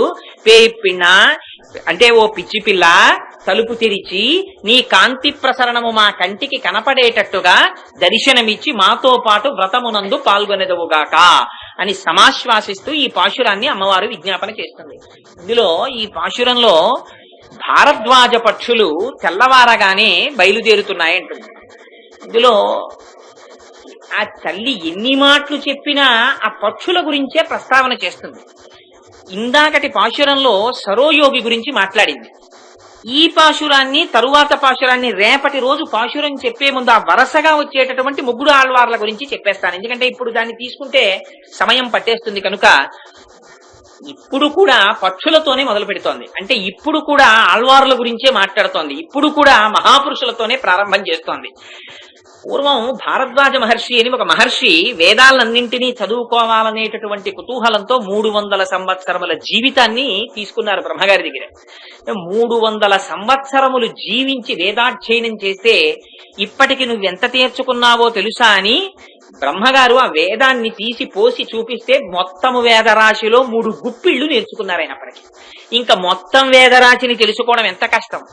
అటువంటిది ఈ భారద్వాజ పక్షులు రాత్రి పడుకున్నవి పొద్దున్న లేచి తమలో తాము మాట్లాడుకుంటూ వెళ్ళిపోతూ ఉండడం అంటే బాలకాండలో చూపిస్తారు దీన్ని. సీతా కళ్యాణ ఘట్టం సమయంలో వచ్చినటువంటి జాబాలి, కాశ్యపుడు, వశిష్ఠుడు మొదలైనటువంటి మహర్షులందరూ వచ్చారు. ఈ మహర్షులందరూ రాత్రి వేళ ఒక గుడారంలో ఉన్నారు. ఆ జనక మహారాజు గారి ఇంటికి వెళ్ళినప్పుడు వీళ్ళందరూ రాత్రి కూర్చుని ఏం చేస్తారండి మహర్షులు? వీళ్ళు మాట్లాడుకుంటుంటే తెల్లవారిపోయింది అన్నారు. రాత్రి కూర్చుని మహర్షులు మాట్లాడుకున్నారు అనుకోండి, ఏమిటి మాట్లాడుకుంటారు? ఒక్కసారి ఊహ చెయ్యండి. ఇప్పుడు నాలాంటి వాడు ఉన్నాడు అనుకోండి, నేను శివరాత్రి చేస్తే ఇంకో రకంగా ఉంటుంది, టీవీ చూసుకుంటూనో గడుపుతాను. కానీ మహర్షులు ఏమిటి మాట్లాడుకుంటారు? మహర్షులు ఎప్పుడు మాట్లాడుకున్నా వారి అనుభవాల్ని మాట్లాడతారు. అందుకే పురుష సూక్తం వేదాహమేతం పురుషం మహాంతం ఆదిత్య వర్ణం తమసస్తు పారే సర్వాణి రూపాణి విచిత్య ధీరః నామాని కృత్వాభివదన్యదాస్తే అంది. మొట్టమొదటి మంత్రంలో సహస్ర శీర్షా పురుష సహస్రాక్ష సహస్రపాత్స భూమి విశ్వతో వృత్వా అత్యతిష్టత్వశాంగుళం అని ఈ బ్రహ్మాండములను దాటిపోయినటువంటి భగవానుడు ఈ కంటికి కనపడగలిగినంతటి సౌలభ్యంతో ఇక్కడకొచ్చి నిలబడ్డాడు. దీన్ని మహర్షులు దర్శనం చేసి మనకు అందించారు మొట్టమొదట. కాబట్టి వాళ్ళు ఏం మాట్లాడుకుంటారు? వాళ్ళు యోగ సమాధిలో వాళ్ళు అనుభవించినటువంటి బ్రహ్మానందమునకు సంబంధించినటువంటి విశేషాల్ని ఒకళ్ళతో ఒకళ్ళు పంచుకుంటుంటారు. నిజంగా అసలు అలా మాట్లాడుకుంటుంటే యథార్థానికి మనలాంటి వాళ్ళం వెళ్ళి పిలిచారనుకోండి, మనం వెళ్ళి అక్కడ కూర్చున్నాం అనుకోండి, అసలు నిజంగా చెప్పాలంటే మనకేమీ అర్థం కాదు. ఎందుకనంటే ఓసారి శంకరాచార్యుల వారు వ్యాసుల వారు మాట్లాడుకున్నారు. అలాగే మాట్లాడుకుంటే పద్మపాదాచార్యుల వారు అంతటి వారికి అర్థం కాలేదు వాళ్ళిద్దరు ఏం మాట్లాడుకున్నారు. శంకర సాక్షాత్ అని ఆ శంకరుడిగా వచ్చారు, శ్రీ మహావిష్ణువు వ్యాసులుగా వచ్చారు, మీ ఇద్దరు మాట్లాడుకుంటుంటే మాకేమి అర్థం అవుతుందని పద్మపాదాచార్యుల వారు అంతటి వారు అనవలసి వచ్చింది. అందుకని ఆ మహర్షులకి తెలుస్తుంది. అటువంటి మహాపురుషులు మళ్లీ విడిపోయి లౌకికమైనటువంటి కార్యక్రమమునందు ప్రవర్తించినట్టుగా నటించి తిరిగేటప్పుడు వారు తమ అనుభవములను ఒకరితో ఒకరు పంచుకుని వెళ్ళిపోతుంటారు. ఇవాళ మార్గశీర్ష స్నానం అనేటటువంటి మిషతో నిత్య పరమేశ్వర సంశ్లేషమును అనుభవించవలసినటువంటి వారికి వినబడవలసినటువంటి మాటలవి. ఆ మాటలు నీ చెవిన పడడం లేదా? నువ్వెందుకు లేచి రాలేదు? పిచ్చి పిల్ల అని పిలిచారు. పిచ్చి పిల్ల అంటే అది దూషించడానికో నిందించడానికో లేకపోతే అధిక్షేపించడానికో వాడినటువంటి మాట కాదు. ఈ లోపల పడుకుని ఉన్నటువంటి గోపిక అపారమైనటువంటి బ్రహ్మనిష్ట కలిగి బ్రహ్మానందాన్ని పొందుతున్న గోపిక. కానీ తాను బయటికి వచ్చి మిగిలిన గోపికలతో కలిగడము చేత తన బ్రహ్మానందమునకు అంతరాయం ఏర్పడుతుందనేటటువంటి భావనతో 10 మందితో ఆ భగవంతుని యొక్క రూపగుణ విభూతుల యొక్క అనుభవాన్ని పంచుకోవడానికి ఇచ్చగించని పిల్ల. అందుకని అలా ఉండడం, ఏకాంతమునందుండడం, 10 మందితో కలియకపోవడం ప్రయోజనం కాదు. నువ్వు 10 మందితో కలియాలి, అందుకని రా అంటారు. ఇది నిజంగా కూడా మహాపురుషులు అలా వస్తారేమో అనిపిస్తుంది మనకి. లేకపోతే వాళ్ళు రావలసిన అవసరం కూడా లేదు. ఎందుచేత అంటే రమణ మహర్షి సిద్ధిని పొందినవారు. అటువంటి మహాపురుషుడు వచ్చి ఎప్పుడో ఒక్కసారి నోరు విప్పి మాట్లాడుతుండేవారు. మాట్లాడుతుంటే ఒక ఆయన వెళ్ళి అడిగారు, మీరు గొప్ప తపస్సు చేశారు, బ్రహ్మానందాన్ని అనుభవించారు, ఆత్మస్థితిని పొందారు, కానీ మీరు తిరువన్నామలై విడిచిపెట్టి రారు, ఈ కొండ మీద కూర్చుంటారు, ఏమిటి ప్రయోజనం ప్రపంచానికి? మీరు ఇలా ఉండడం వల్ల ప్రపంచానికి ఏమైనా ప్రయోజనం ఉందా అని అడిగారు. అడిగితే రమణులు అన్నారు, గురువు శరీరముతో ఉండడమే ప్రయోజనము అన్నారు. నిజంగా ఈ శరీరం అనేటటువంటి భావనలోకి మళ్లీ ఒకసారి వచ్చి మౌనమైనటువంటి ఆత్మస్వరూపానికి భంగకరమైనటువంటి వాక్కుతో మాట్లాడడమే వాళ్ళు మనకి చేసేటటువంటి మహోపకారం. వాళ్ళ నోరి విప్పి చెప్పకపోతే మీకు అసలు భగవంతుని యొక్క తత్వం ఎలా అర్థం అవుతుంది? అందుకే ఋషులకి కూడా రుణపడిపోయి ఉంటాం మనం. జన్మతః ఋషులకి రుణం ఉంది. ఆ ఋషి రుణాన్ని తీర్చుకోమంటారు శాస్త్రంలో. అందుకని ఇవాళ అలా లోపల పడుకుండి ఉండడము ప్రయోజనమునకు పూర్ణత్వం కాదు. అందుకని నువ్వు లేచి బయటికి రా. అలా వస్తే తప్ప మనకి గురి తెలియదు. మనకి గురి తెలియాలంటే అనుభవించిన వాళ్ళు గురి చెప్పాలి. ఎందుకని వాడికి ఎలా పట్టుకోవాలో తెలియదు. ధనస్సు బాణం, ఆ మొట్టమొదట తాటిలోకి ఆ వింటినారిలోకి బాణాన్ని పెట్టి ఎక్కువ పెట్టి లాగి బాణాలు వేసేస్తున్నాడు. అది పక్షికి తప్ప అన్నింటికి తగులుతున్నాయి బాణాలు. అప్పుడు అంతకు ముందు గురి కలిగినటువంటి విలుకాడు వచ్చాడు. అలా కాదురా అబ్బాయి బాణం పట్టుకోవడం, నేను స్కూటర్ నేర్చుకోవడానికి విశాఖపట్నంలో ఉన్నప్పుడు ఒక ఆయన్ని స్కూటర్ నేర్పండి అని అడిగాను. అడిగితే ఆయన అన్నాడు, స్కూటర్ నేర్పుతాను కోటేశ్వరారా, ఆదివారం నాడు మా ఇంటికి రండి అన్నాడు. వెళ్తే ఆయన అన్నాడు, నేను స్కూటర్ నేర్పడం అంటే ఇంక నేను ఇవాళ ఎక్కేసి స్కూటర్ కిక్కు కొట్టేసి దాని మీద వెళ్ళిపోవడమే అనుకుంటూ వెళ్ళాను. ఆయన అన్నాడు, కోటేశ్వరారు నేను ఈ అరుగు మీద కూర్చుంటాను, మీరు స్కూటర్ స్టాండ్ తీయండి అన్నాడు. ఏంట్రా స్కూటర్ స్టాండ్ తీయమంటాడు ఏమిట్రా, ఇంత పొడుగు మనిషి స్కూటర్ స్టాండ్ తీయడమే రాదా, ఇంత అన్యాయమా, కిక్కు కొట్టడం నేర్పాలి కానీ అనుకున్నాను. స్టాండ్ తీయడం నా వశం కాలేదు అసలు, అది కదిలిపోతోంది. సరే ఎలాగో అలా స్టాండ్ తీస్తే అసలు దాన్ని ఎలాగ బ్యాలెన్స్ చేస్తే నిలబడుతుందో నాకు ముందు తెలియలేదు. అలా ఆయన స్టాండ్ వేసేసేవాడు, నన్ను స్టాండ్ తీయమనేవాడు. అలా ఒక 10 మాటలు చేశాక ఓహో ఇది ఒడుపు స్టాండ్ తీయడానికి, అసలు స్టాండ్ తీయడం వస్తే కదా స్కూటర్ ఎక్కడం. అందుకని ఆ స్టాండ్ తీయడం ఎలాగో నేర్పాడు ముందు. అలా ఇన్ని బాణాలు వృధా అయిపోతుంటే విలుకాడు వస్తాడు. అలా కాదో అబ్బాయి ఇలా పట్టుకో ధనస్సు, ఇదిగో బాణాన్ని ఇలా లాగు, లక్ష్యాన్ని ఇలా చూడు, ఇంకేం కనపడకూడదు, లక్ష్యం ఒక్కటే కనపడాలి. ఇప్పుడు విడిచిపెట్టు బాణాన్ని. తగిలిందా లేదా లక్ష్యానికి? ఇప్పుడు వాడు సంతోషపడిపోతాడు. ఈ గురి నేర్పేవాడు గురువు. ఈ గురి మనకి తెలియదు, తెలియక తిరుగుతుంటాను రకరకాల మార్గాల్లో. ఇదే కాకాసురుడు అనేక చోట్ల తిరుగుతుంటాడు. హంస రుజు మార్గంలో వెడుతుంటుంది ఒకే మార్గంలో. ఈ గురిని నేర్పేవాడు గురువు. ఆ గురువు బయటికి రావాలి. బ్రహ్మానందం అనుభవిస్తూ ఆయన ఒక్కడుంటే పూర్ణత మిగిలిన వాళ్ళకి ఎక్కడి నుంచి వస్తుంది? అందుకని నువ్వు ఒక్కదానిని అనుభవించడం కాదు, బయటికి రా, వచ్చి మాతో కూడు, మాతో కలిసిన నాడు వ్రతమునకు సిద్ధి.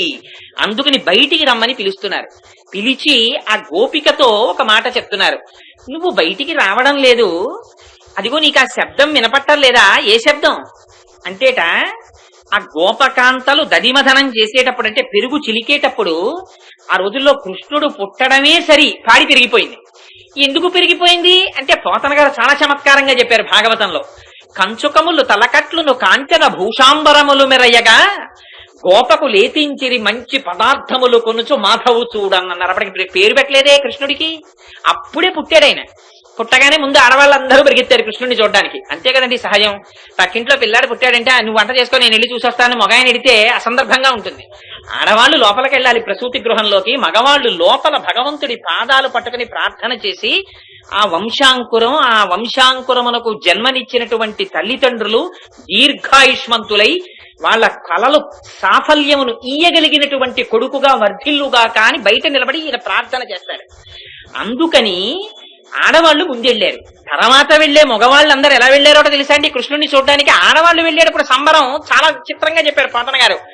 ఏమి నోమ ఫలము ఇంత ప్రొద్దక వార్త వింటి మబలలార వీనులలరా మన యశోద చిన్ని మగవానిక నెనట చూచి వత్తమమ్మ సుగతులారా చక్కనివాడు చిక్కినాడు నలనివాడు అలరివాడు చల్లనివాడు దక్కినాడు ఏ పూర్వ పుణ్యమో ఏ నోము ఫలమో అని.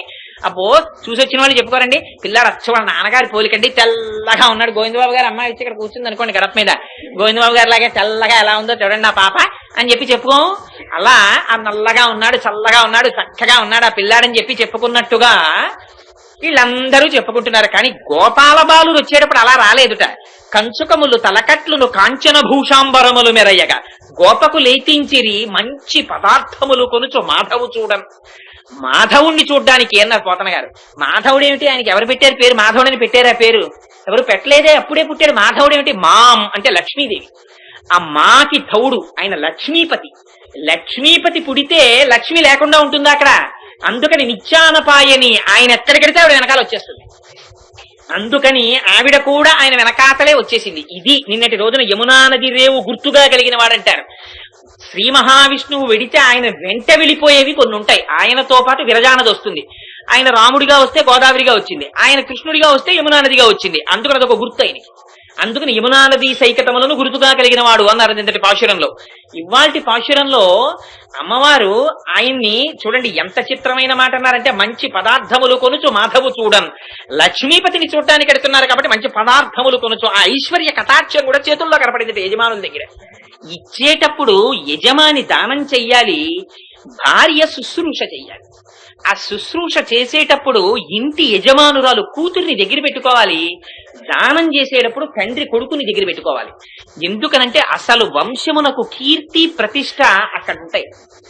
ఇంటికి ఎవరైనా మహాపురుషులు వచ్చారనేటప్పటికీ ఆ ఇంటి కోడలు గబగబా వచ్చి ఒక గ్లాసుడు పాలు తీసుకొచ్చి ఇచ్చి వారి పాదములకు నమస్కారం చేస్తే మహోత్తమమైనటువంటి సంస్కారము కలిగిన ఇల్లని వారు లోపల సంతోషిస్తారు. ఊరక రారు మహాత్ములు వా రథముల ఇండ్ల కడకు వచ్చుటలెల్లం కారణము మంగళములకు నీరొచ్చుట శుభము మాకు నిజము మహాత్మ అంటాడు నందుడు. అసలు రావడమే పుణ్యం. వాళ్ళు వచ్చారు, వస్తే ఈ సంస్కారం రావాలి. అందుకని కూతురు చెడుగైన మాత తప్పు, కొడుకు చెడుగైన తండ్రి తప్పు, అశ్వంబు చెడుగైన అశ్వారోహకుని తప్పు, రాజ్యంబు చెడుగైన రాజు తప్పు. ఎవరిది ఏ తప్పో చెప్పేసింది శాస్త్రం. అందుకని ఆ తల్లి శుశ్రూష నేర్పాలి కూతురికి, తండ్రి కొడుకుని పక్కన పెట్టుకుని దానం చెయ్యాలి. లేకపోతే నాన్నగారు ఏం దానాలు చేశారో మరి నాకు తెలియదని మా నాన్నగారు ఏమైనా ఇస్తుంటారేమో అన్నది అలవాటు అయిపోతే వీడికి ఇవ్వడం అన్నది చేత కాదు. అది చేత కాకపోతే వంశము యొక్క కీర్తి ప్రతిష్టలు పెరగడం, మహాపురుషులు జన్మించడం జరగదు. ఎందుచేతన అంటే ఆ వంశంలో జరగట్లేదు కాబట్టి పుణ్యకార్యం. అందుకని మంచి పదార్థములు కొనుచు మాధవు చూడన్ గోపాల బాలురు పట్టుకెళ్ళారట పదార్థాలు. పట్టుకుని ఆ గోపకులందరూ నందుణ్ణి చూడ్డానికి వెళ్ళారట. అందుకని ఆయన వెనకాతలే లక్ష్మీదేవి వస్తుంది. వచ్చినప్పుడు మరి అక్కడ ఆవులు కూడా వాళ్ళకి ఐశ్వర్యం ఏమిటి, పాడి పంట. అందుకని కృష్ణుడు పుట్టగానే క్రేళ్లురికే మసలిలేగలు మల్లడిగుని రంకెలిడియ మదవృషభంబుల్ పెళ్ళున ముదుగుల పొదుగుల చల్లించన్ పాలు బాలు సంభవ వేళన్. సేరు పాలిచ్చే ఆవు 10 సేర్ల పాలిచ్చేయడం మొదలెట్టింది. ఎందుకని పుట్టినవాడు లక్ష్మీనాథుడు పుట్టాడు. లక్ష్మి ఐశ్వర్యంలోంచే రావాలి. ఎవరేది నమ్ముకుంటే దాంట్లోంచి వస్తుంది. సిరిదా వచ్చిన వచ్చును సలలితముగ నారికేళ సలిలము భంగిన్ సిరిదా పోయిన పోవును కరిమంగిన వెలగ పండు కరణిని సుమతి. అందుకని ఆ పాల రూపంలోనే వచ్చింది ఆవిడ. ఆ పాడి పంట వృద్ధి చెందాయి. అంతకు ముందు వాళ్ళు అంతంత చెయ్యవలసిన అవసరం లేకపోయింది. ఇప్పుడు ఆ కుండలలో పెరుగులోట కవ్వాల్ని గట్టిగా దింపుతున్నారట.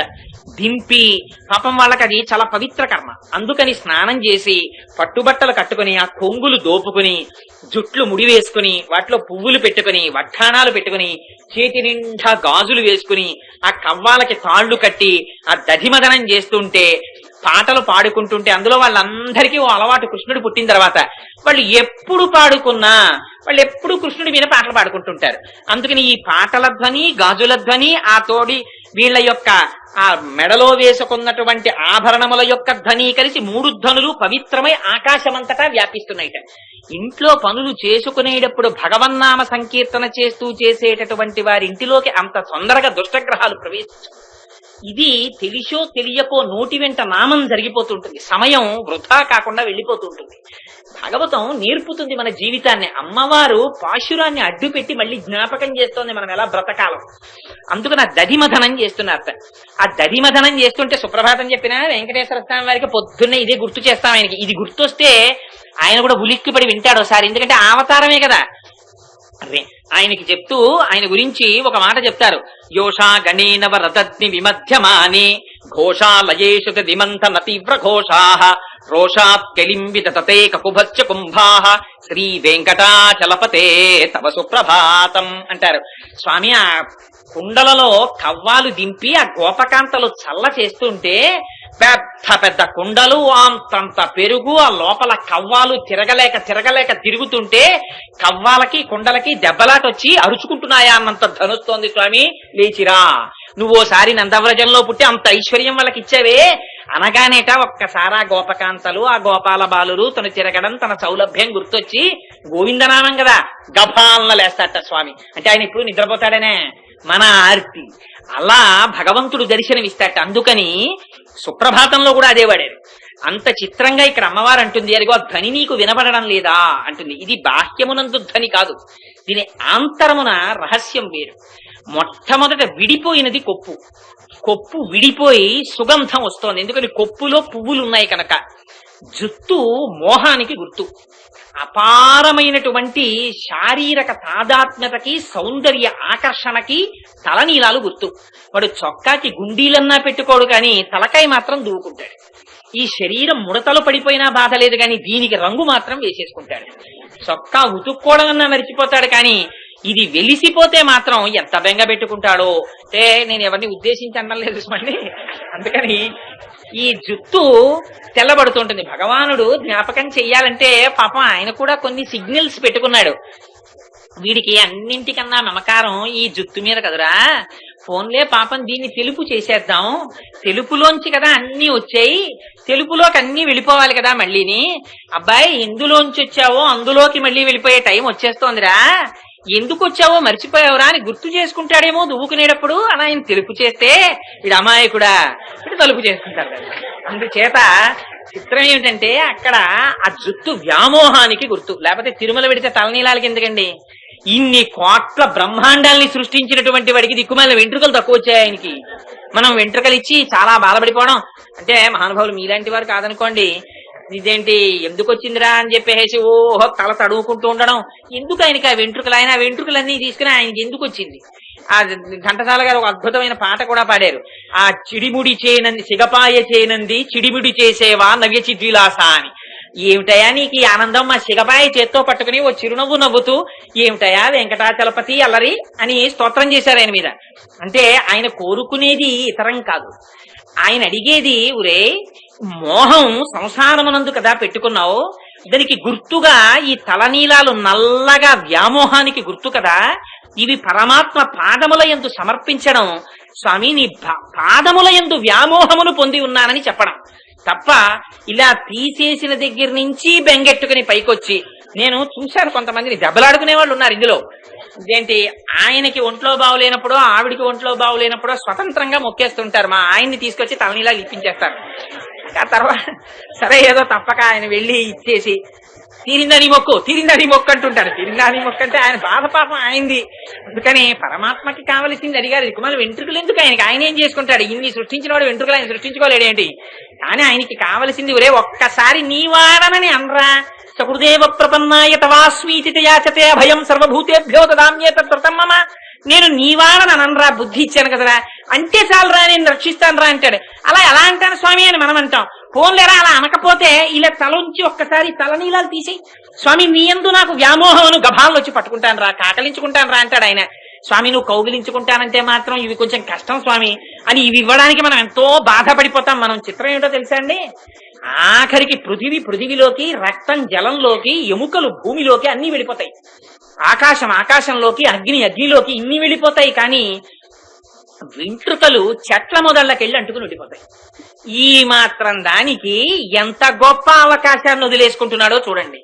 అందుకని ఈ వ్యామోహాన్ని దీని మీద పెట్టుకోకురా, ఈ వ్యామోహాన్ని సంసారం మీద పెట్టకరా. ఇది ఎంతసేపు ఉంటుంది? ఆయన ఉన్నంతసేపు ఇది ఉంటుంది, ఇది ఉన్నంతసేపు సంసారం ఉంటుంది. ఆయన వెళ్ళిపోతే ఇది లేదు, ఇది లేకపోతే ఆయన వెళ్ళిపోతే ఇది లేదు, ఇది లేకపోతే సంసారం లేదు. అక్కడతో డిస్కనెక్ట్ అయిపోయిందంతే. ఇంతకు ముందు ఎంత ఒంటరిగా వచ్చాడో మళ్ళీ అంత ఒంటరిగా వెళ్ళిపోతాడంతే బయటికి. అందుకని ఒక్కసారి లోపలున్నవాడి పాదాలు పట్టుకుంటాననే అనరా అని మళ్ళీ అమ్మవారు కూడా పాపం అంతే ఆర్తి, ఆ గోదాదేవి కూడా. అందుకని దాంతో ప్రారంభించింది. ఈ జ్ఞానము కలగడం పువ్వుతో సంకేతం. ఈ పువ్వుని, ఈ జ్ఞానాన్ని, ఈ వ్యామోహాన్ని పరమాత్మ పాదముల యందు పెట్టుకో. ఇది కొప్పు విడిపోవడం, ఆ పువ్వులు వాసన దిగ్దిగంతముల యందు వ్యాపించి దధిమధనము చెయ్యడం అంటే మీకు ఎన్నో మార్లు చెప్పి ఉన్నాను. భగవంతుని యొక్క రూపగుణ విభూతులను సంతతము లోపల బుద్ధి అనేటటువంటి కర్వంతో, భక్తి అనేటటువంటి త్రాటితో మధనము చెయ్యడమే దానిలోంచి ఆవిర్భవించేటటువంటి శుద్ధమైనటువంటి భక్తి. భగవంతుణ్ణి విడిచిపెట్టి ఉండలేని శుద్ధ సత్వ స్వరూప జ్ఞానమే వెన్న అని. అందుకని అదే కవ్వం పెట్టి చిలికి ఇక్కడ వెన్నని పొందడం. అలా పొందడంలోట హస్తాభరణముల యొక్క ధ్వని వినపడుతోంది. ఇది మళ్ళీ తిరుప్పావై చివరి పాశురాల్లోకి వెళ్ళినప్పుడు అడుగుతుంది ఆవిడ, మాకు గాజులు కావాలి అని హస్తాభరణాలను అడుగుతుంది. ఈ అడగడంలో ఒక రహస్యం ఉంది. చేతులకి గాజులు వేస్తారు. ఈ గాజులు మగవాళ్ళకి వేయరు, ఆడవాళ్ళకి వేస్తారు. మళ్ళీ ఇదంతా పక్షపాతం, మగాళ్ళు గాజులు వేసుకోరు, ఆడవాళ్ళని గాజులు వేసుకోమంటారు. దానికోసం కాదు, పెద్దలు ఏదైనా పెడితే దానికి ఒక గొప్ప నియమం పెట్టారు. గాజు ఎందుకు వేస్తారంటే భార్య భర్త పెళ్లి పీటల మీద కూర్చున్నప్పుడు కూడా వారి పక్కన కూర్చోడానికి వీల్లేదు, మధ్యలో తెరడ్డు పెడతారు. భగవానుణ్ణి పొందడానికి మధ్యలో అజ్ఞానం అనేటటువంటి తెర అడ్డుగా నించుంటుంది. కన్న తండ్రి గురువై ఎవరిని పొందాలో వారిని పొందమని సూచిస్తాడు. అది అంగీకరిస్తే తెర లేచిపోతుంది. అయితే ఆ చెయ్యి పట్టుకుంటాడు, మొట్టమొదట పాణిగ్రహణం చేస్తాడు. పాణిగ్రహం అంటే అరచేతిని అరచేతితో పూర్తిగా రాసి పట్టుకుంటారు. పట్టుకుంటే దాన్ని పాణిగ్రహణం అంటారు. ఆ పాణిగ్రహణం చేస్తే పరమేశ్వరుని యొక్క చెయ్యి పట్టినట్టు. అందుకని యోమే భర్త సవే గురువు, భర్త ప్రత్యక్ష దైవం. ఆ భగవంతుని చేత చేపట్టబడినటువంటి చెయ్యి అనడానికి మంగళ సూచనగా చేతికి గాజులు వేస్తారు. ఈ గాజుల యొక్క ధ్వని భగవంతుని చేత చేపట్టబడినటువంటి చెయ్యి అన్నదానికి గుర్తు. అందుకని గాజుల యొక్క చేతి ధ్వని వినపడుతోంది అంటే భగవంతుని యొక్క పాణిగ్రహణం, భగవంతుడి యొక్క చేతిని అందిపుచ్చుకున్నటువంటి ఆ ప్రయోజనాన్ని పొందినటువంటి తాదాత్మ్యతని అనుభవించడం, అది గాజుల ధ్వని.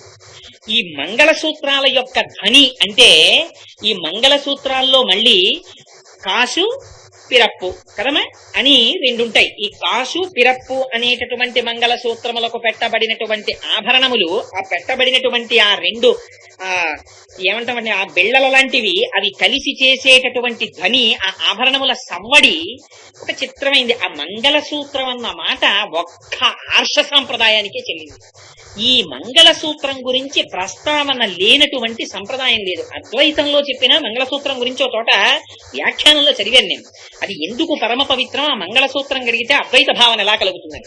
దాన్ని ద్వైతంలో వాడతారు, విశిష్టాద్వైతంలో వాడతారు, అద్వైతంలో వాడతారు. ఇవన్నీ సిద్ధాంతాలు ఎలా ఉన్నా యథార్థానికి అన్ని మన్ని మెట్లు ఎక్కించడానికి వచ్చినవి. అది గుర్తు పెట్టుకోకపోతే మాత్రం నిష్కారణంగా ఇబ్బంది పడతాం. ఇవి అన్ని మన్ని ఒక్కొక్క మెట్టు ఎక్కించేవిగా తీసుకోవాలి. తీసుకుని మెట్లు ఎక్కాలి తప్ప దేని పట్ల నిరాదరణ మాత్రం పనికిరాదు. అందుచేత ఆ ధ్వని రావడం అంటే, మంగళసూత్రం అంటే దానికి ఇంకొక పేరు పెట్టాల. మంగళం అంటే ఏమిటి? మంగళం అంటే అత్యంత శుభం. ఏమిటి అత్యంత శుభం? ఆయన ఉండడమే శుభం. ఇంకంతకన్నా స్త్రీకి వేరొక శుభం లేదు. ఎన్ని కోట్లు ఉండనివ్వండి, ఇంత ఐశ్వర్యం ఉండనివ్వండి. సీతమ్మ చెప్పేసింది, అరణ్యవాసానికి వెళ్ళేటప్పుడు రాముడు అన్నాడు, నువ్వెందుకు నాతోటి, నేను వెడతానన్నాను కానీ నిన్ను తీసుకెడతానని ప్రమాణం చేయలేదు మా నాన్నగారితోటి, నువ్వెందుకు అరణ్యవాసానికి, నువ్వు రావద్దన్నాడు. ఇక్కడ ఉంటే సుఖంగా ఉంటావు, ఆ అరణ్యవాసానికి వస్తే చాలా కష్టాలున్నాయి, రావద్దంటే అమ్మవారంది అద్భుతమైన మాతోటి చెప్పింది. నా తంత్రి వజ్యతే వీణ, నా చక్రం వర్తతే రథ, నా పతి సుఖమే దేత యస్యాదపి శతాత్మజ అంది. నా తంత్రి వజ్యతే వీణ, వీణ తీగ గోరు పెట్టి కొడుతుంటే తెనగి మోగుతుంది, కానీ వీణ తీగ మోగుతోంది అందరూ, వీణ మోగుతోందంటారు. నా తంత్రి వజ్యతే వీణ, నా చక్రం వర్తతే రథ. రథం రహదారి మీద వెళ్లిపోయేటప్పుడు రాతి దెబ్బలు తిని చక్రాలు నడుస్తాయి, కానీ చక్రములు నడుస్తున్నాయి అందరూ, రథం నడుస్తోందంటారు. వర్తతే రథ, నా